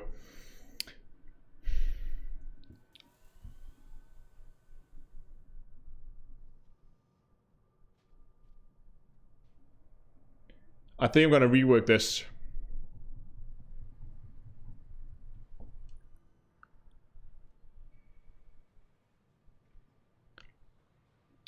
I definitely want to keep the collector. You know what? We can rework it in game then. Now that we're just working with this. So, what do we want to get rid of? The recon limpet or the research limpet? I can't remember exactly what the change differences are. One of them is for like getting stuff off Thargoids, if I recall correctly. Let me see here. Recon limpet.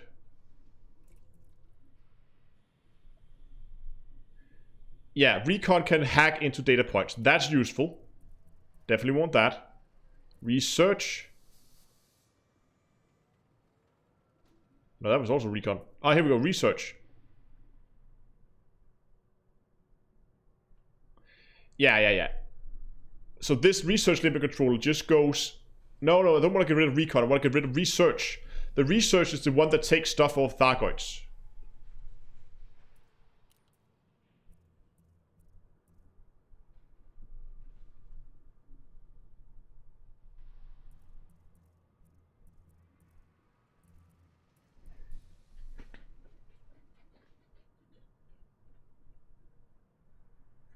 So if I switch out my research limpet controller, which takes up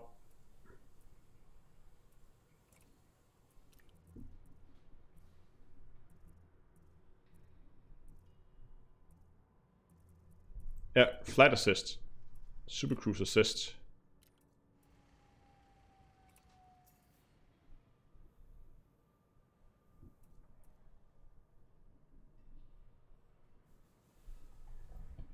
Okay, now that we have that, I'm just gonna do one thing. I just want to see what I'm sacrificing here. So we're gonna get this built up.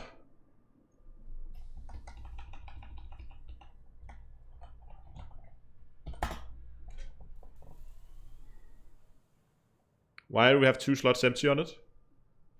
Ah, surface scanner.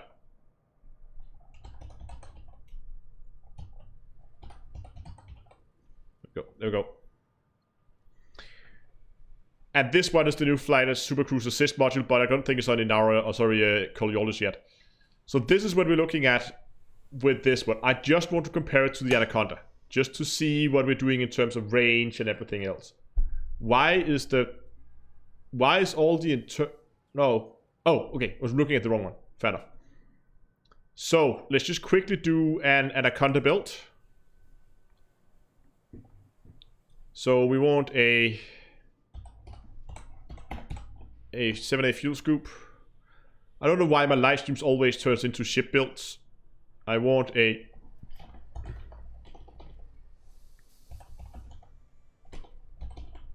an FSD booster. I want to derate my thrust. I don't want to go 60 this time. I just want normal derators with dirty drive and drag drives. I want a 6A frameshift drive with increased range and mass manager. I want derated life support with lightweight on it. I want I'll fix that later. I want that one with lightweight. And then I can see how light can I go here and still boost if I go engine focused and super conduit. There I can boost now. What if I go with a 5D and go engine focused? I can still boost with a 5D. What's the boost time? Boost time 9 seconds. That's actually pretty good. You know what? Can we go lower? 4D? Probably not. I think that's too low. With engine focused. No. No, we can't boost. If we go cluster capacitor, then we can boost, but that's a 13-second boost. That's a little bit too long, I think. I know we have about a 14-second boost over here, but it is long. So even though, yes, it can boost, you know what? It's actually closer to the, if we're going to do a comparison between the two. Power plant, I'm going to downgrade. For now, I'm just going to put a 7A in there, but we're going to upgrade that later when we know how much power we're going to need. Over here, we're going to need like a manifest scanner. We're gonna need a frameshift wake scanner. We're gonna need a Xeno scanner. We're gonna need a shutdown field neutralizer. Boom. Nice. We have a fuel scoop. We have that. We need a corrosive resistant cargo rack. We need a class 4 planetary vehicle hangar.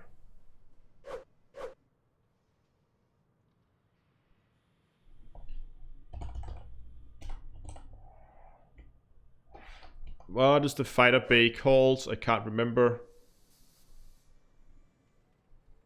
Isn't it called like fighter? It's called like ship. Why do I have capital?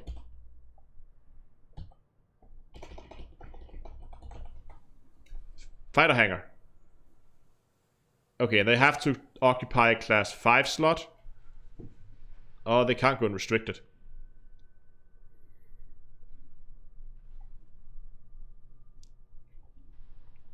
Okay. We have the planetary vehicle hangar. I need a shield. I'll probably go with a class 5 shield. 5D shield generator. How much shield is 300 megajoules? It's probably okay if we go with reinforced and high cap. And we have 500 shield hit points. It's not a lot, but we may upgrade this later. We'll see. Depends on our jump range.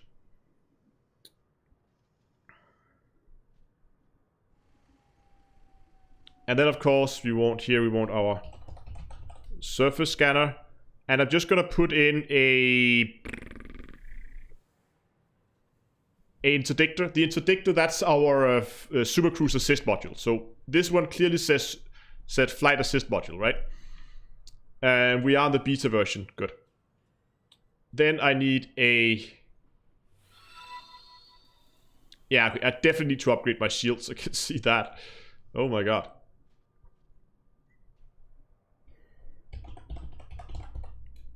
A 3B collector limpet controller. And we're gonna upgrade the shields. So here we can have what? Hull reinforcement, module reinforcement, meta, blah blah. Nothing that we won't leave that empty. Then we can have a recon. Oh no, a 1E recon limpet controller. And a research limpet controller.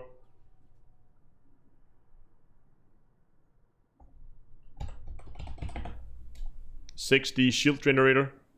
Lots of more shield with reinforced and high cap. And we still have a spare slot that we can use for fun and games. Let's just put a cargo rack in there.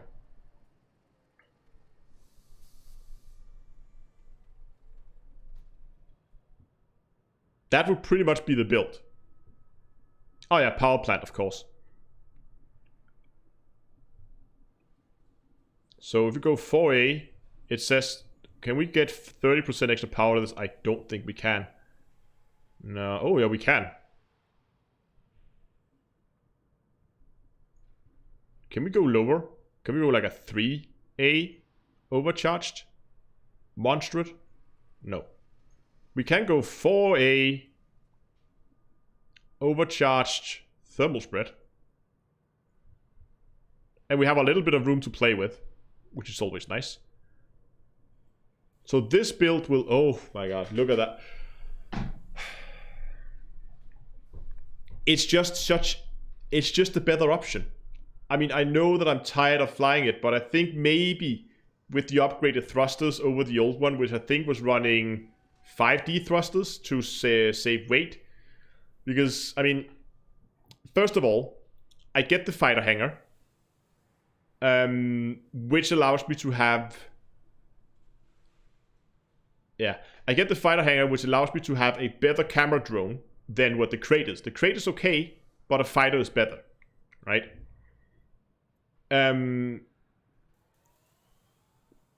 I also get all the modules that I need, including the research limpet controller, which I maybe don't need. And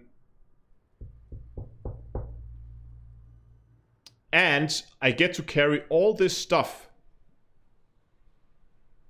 And what would happen if I upgraded to a 5D power distributor? It would do a little bit to my jump range, not a lot.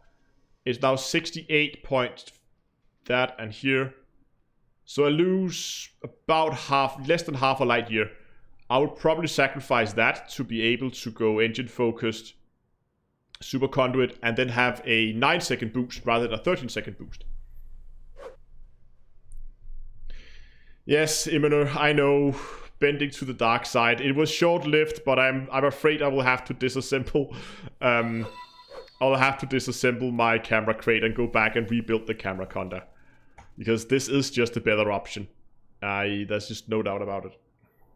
It is worth it. I mean, they would definitely take a reduction for, 4 seconds between boosts from 13 to 9. And then lose half a light year of jump range. Again, scoops have 25 seconds.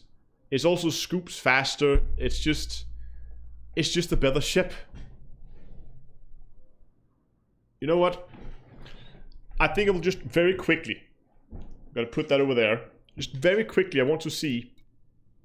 Server error. Can you guys? Well, let me get a direct capture of elites like so that I can sit and play around with windows here without.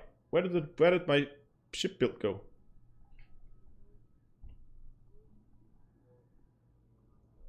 What?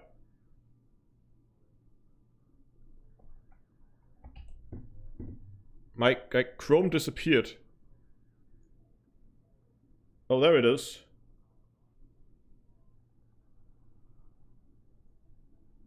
Hold on.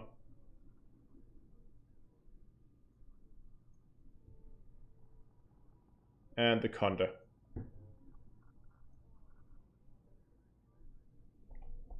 And where did the lead go? There's a lead, and now all the chats disappeared as well. Sorry, I just messing with stuff here. There we go. Okay. Do I still have the old camera conda lying around? Yeah, I do have the old camera conda. Let's start by stripping everything off this that we may need on the other ship.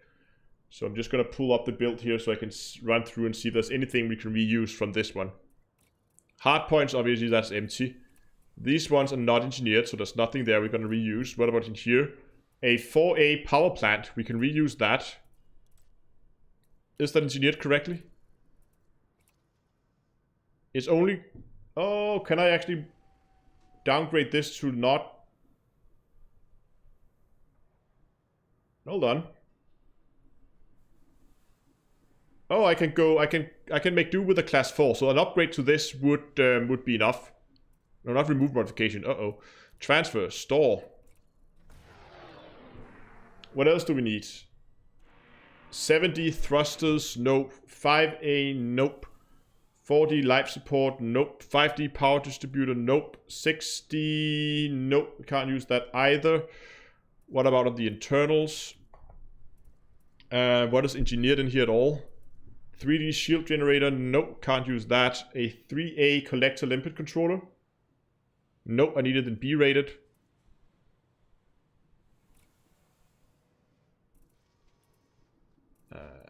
You know what, I'll store it anyway.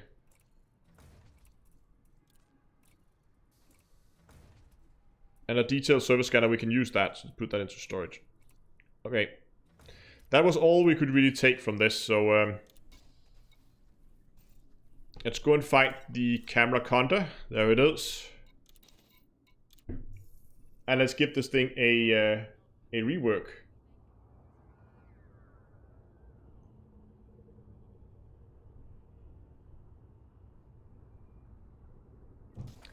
D2A on Twitch? Yeah, both on Twitch and YouTube. And okay, we have to take the positive side here. That I can keep to use my Galnet paint job, which I really like. I think it's a great paint job.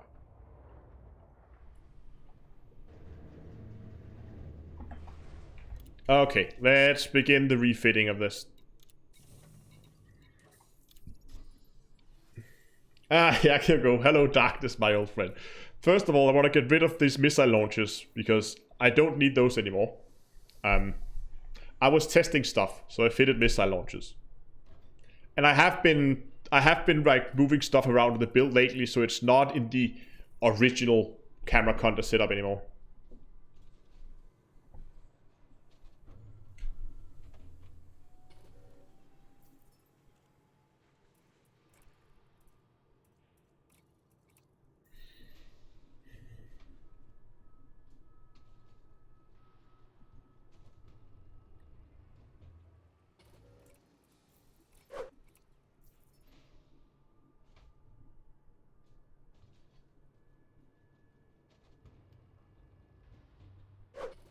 Okay, that is done. Utility mounts, Xeno scanner, manifest scanner, and frameshift wake scanner. So I just need to add manifest, frameshift, Xeno scanner. Oh yeah, shutdown field neutralizer. And these are engineered, look at that. Only class 1, but they're engineered. Yeah, okay. Experimental, shutdown field neutralizer. Let's buy that. Core internals. Okay. 8A power plant. Do I have... What do I need here? I need a... Oh, I need the 4A power plant. There.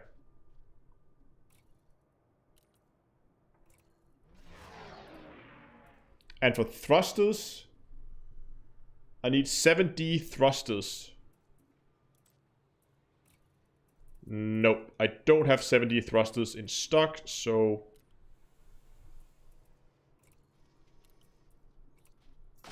Buy those. 6A frameshift drive. This should already be...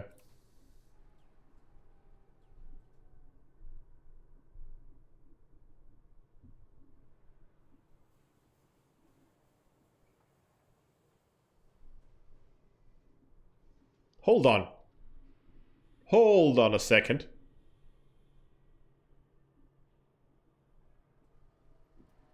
Optimal mass. This is a legacy mod. What the hell? Are you kidding me?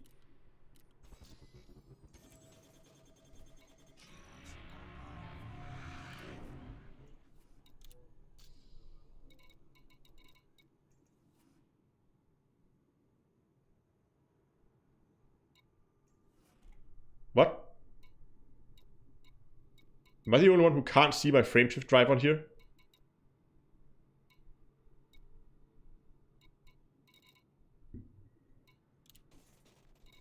This is a legacy module.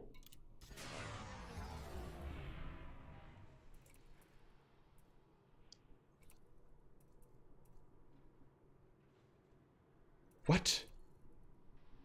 Look, max fuel per jump.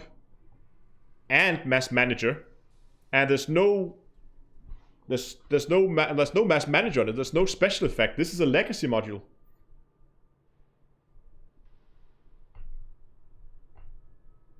I didn't know this was a legacy. Wow. Okay, that just shows how much I've been upgrading this ship.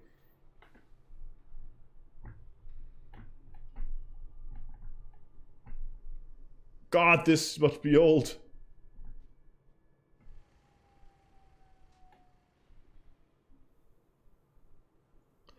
Okay, I just have to check. Do I have a 6A frameshift drive lying around? I do have one. And look, it's gonna give me better jump range, as you can see down there at the bottom. So you know what, this module here? Should I keep it just to have... That's, why do I want a legacy module that's bad compared to the old one? I'm gonna sell this.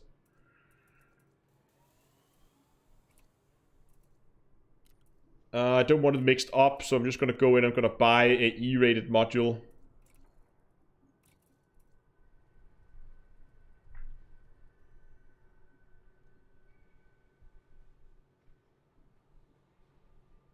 Yeah, get rid of that.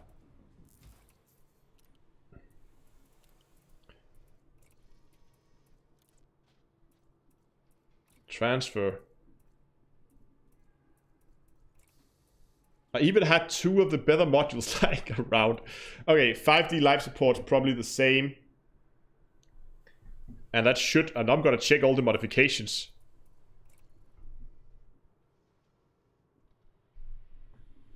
Misk light with minus 75%. You know what? Oh, this is only class... No? No? Oh, we can only lightweight to class 4. My bad. Hold on. Yeah, that's good enough. That's correct. Modifications. No, this is lightweighted. What? Why is this life support not fully upgraded?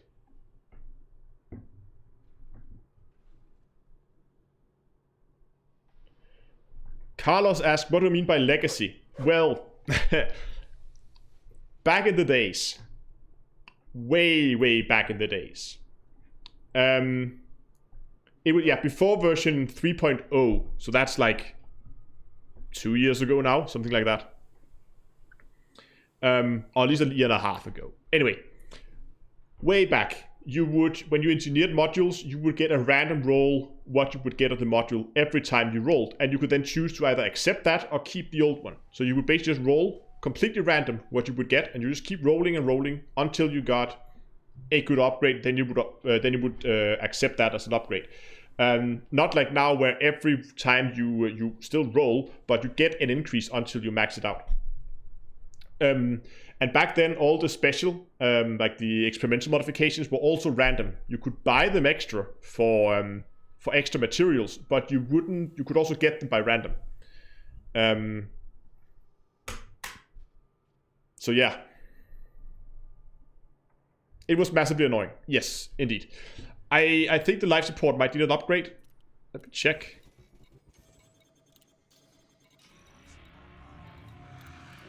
Okay, am I completely, like, hold on. Inara. Isn't life support one of those that you can't upgrade to grade 5? Engineering. Blueprints. Core internals.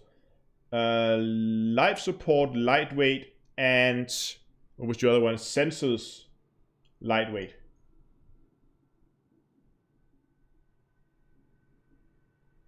Oh, you can only get the grade 5 lightweight life support in. You can only get it in Colonia.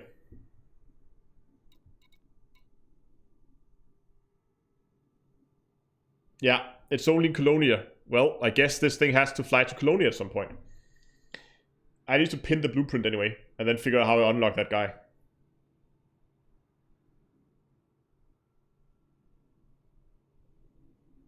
Okay, fair enough. That thing will get an upgrade eventually. For now, just a pop. Yes, it doesn't take long. Okay, fair enough. I was pretty sure that you couldn't, but that pretty much finishes up, all apart from the power distributor, of course. For the power distributor, I need a 5D power distributor. So let's transfer. I don't have a 5D power distributor, so we're gonna buy one. 5D power distributor.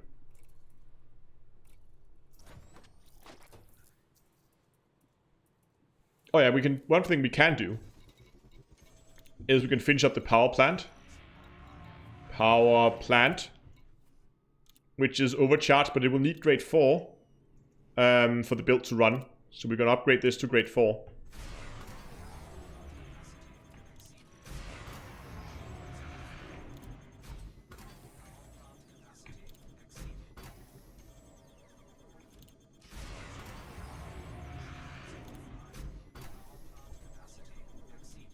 There we go.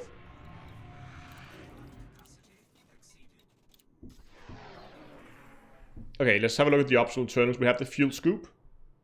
We have the 6D shield generator. Do I have one engineered? 6D... No. So that needs engineering. Then I have a class 6 cargo rack.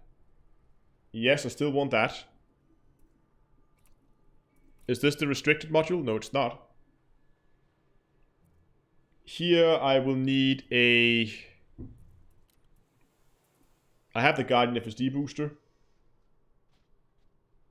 I'll put the fighter hangar in here. I already have a fighter hangar somewhere. 5D fighter hangar. There are multiple options, right? Is that the right one I have then? Where did it go? Yeah. Okay, this is the only option. Okay, fair enough. What else can I put in there then? And I have the planetary vehicle hangar. 4G, yes. 2 SRVs. I have a 3D collector limper controller. I probably want to upgrade that to a... Sell that. Do I have a 3... No, I only have A. So I'm gonna buy a 3B collector limper controller, which we will have to engineer. I have another corrosive resistant cargo rack down here. We don't need that.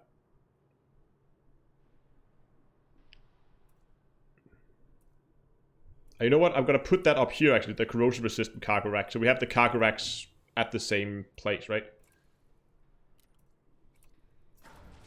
Like so.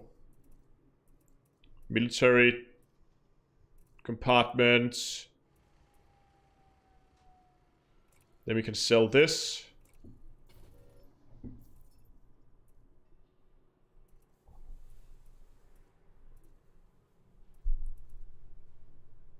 I have the recon limper controller. I have the collector. The detailed surface scanner. I need the flight assist. Super Cruise assist.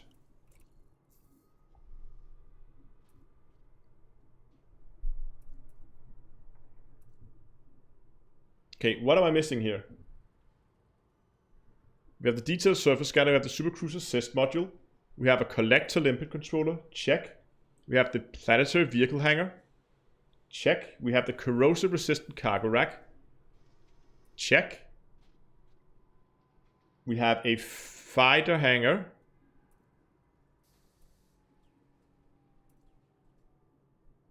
Yes, fighter hangar. We have a recon. This needs to be downgraded to something a little lighter.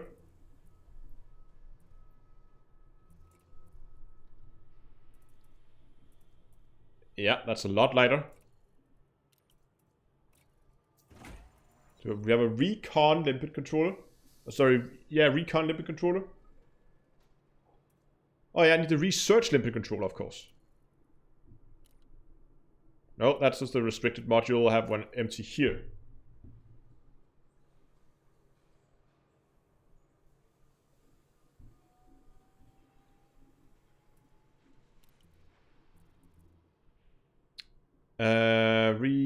Research limpet controller.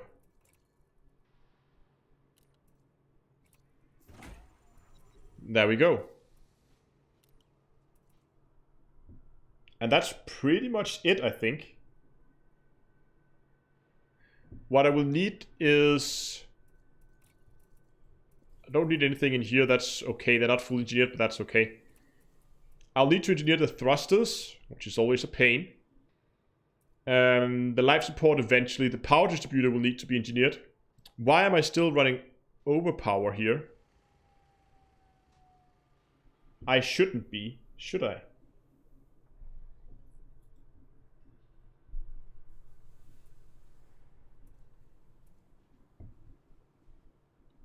What have I missed?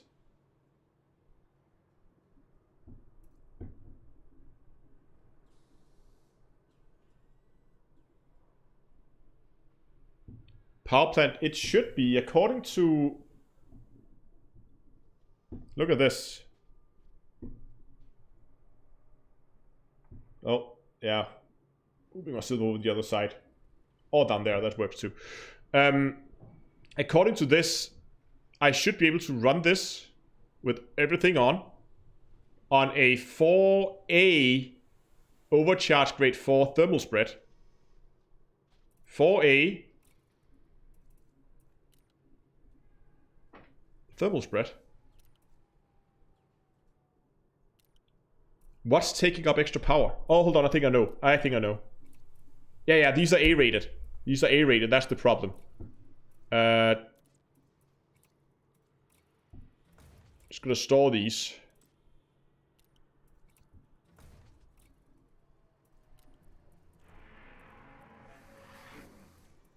Gonna E-rate these instead.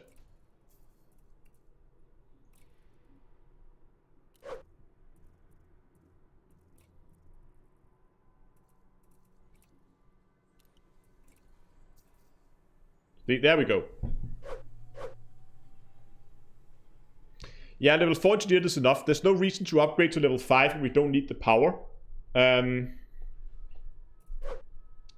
think we have the Guardian FSD booster in here. Yeah, that's right there.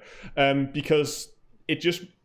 we gain extra power for sure, but we also decrease our thermal characteristics of the power plant, so we overheat easier. So by only upgrading it just enough to keep the thing flying, we ensure that we don't get any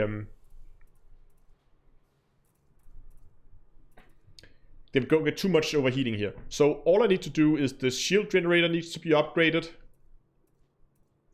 I'm not gonna bother with the. I mean, I know like some of the limpet controllers can be engineered.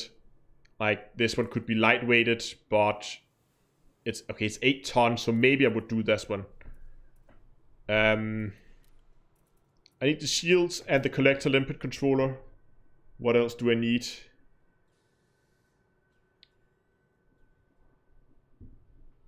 Alright, so the shields needs to be engineered. The collector limpet controller needs to be engineered with lightweight. We can actually do that remotely if I'm lucky. I have the materials. Then the power distributor needs an upgrade, I guess. Yeah, the power distributor and the thrusters. That's not too bad.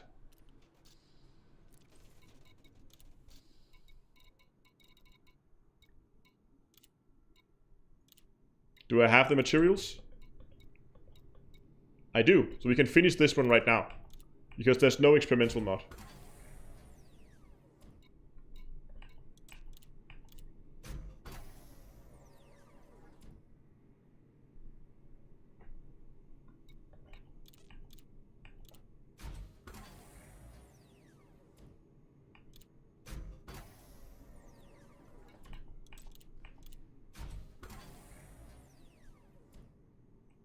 Put a kill wall scanner instead. Oh, okay. Have I left the station? Oh yeah, we've been out flying plenty. I just went into complete build mode here.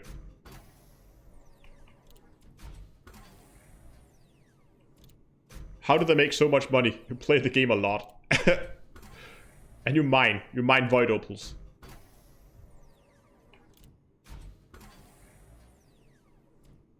Are the settings we can change to fix the newly induced lag? Not that I know of, but I haven't been playing around with it. I'm not sure what's causing it. There we go. That's now live rated. Okay, so what kind of jump range are we looking at here now? That's okay. I can live with that. 69 light years of jump range. Yeah. Okay. I hope I could get out of the Anaconda, but it just keeps... server error. Come on. It just keeps dragging me back in, I guess. You know what, guys? Oh, no. We have to do one more thing. 2 more things, actually. Start. Oh, it's... Okay, oops. Camera Conda. I'm just going to disassemble and get rid of this, so we don't need that anymore. And clean up my storage, and we're going to finish the Cubecomber. We can now finish the Cubecomber build. As well.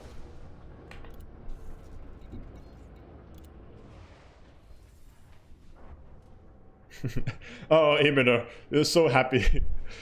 I always end up back at the Conda, don't I?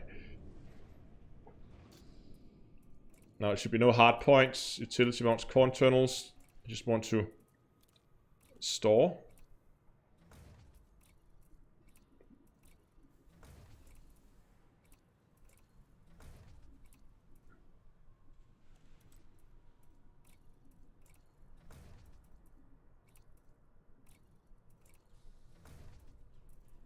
And are the optionals left that are still engineered? Nope. Okay, so now we can sell this. Just quickly gonna run through here and sell modules that we don't need in here. There's a frameshift drive.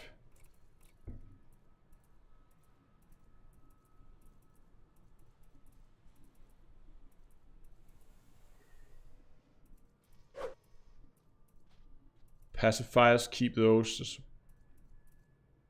Pack hounds, a lot of pack hounds.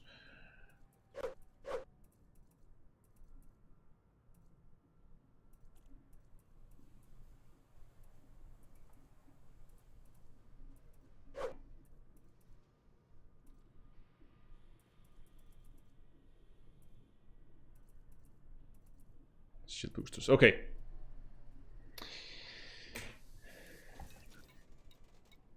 No, not outfittings. Shipyard. And then back where the whole thing started. The cucumber.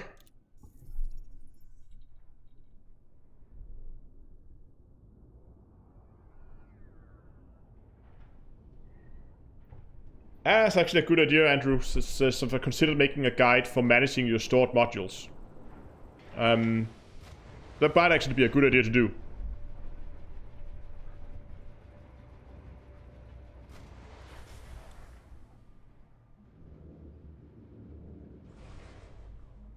It could actually be fun to do like make it like a spring cleaning kind of video.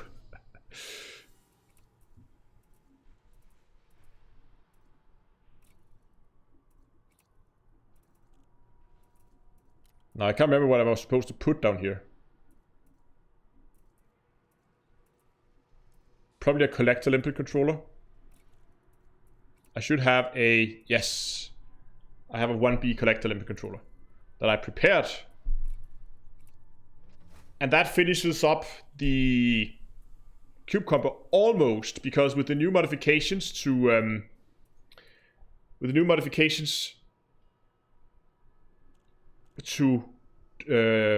drag munition,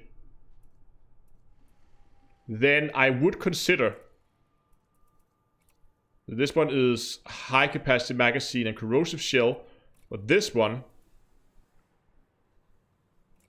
is emission munition. I would consider changing this out for a gimbaled frag cannon with drag munition on.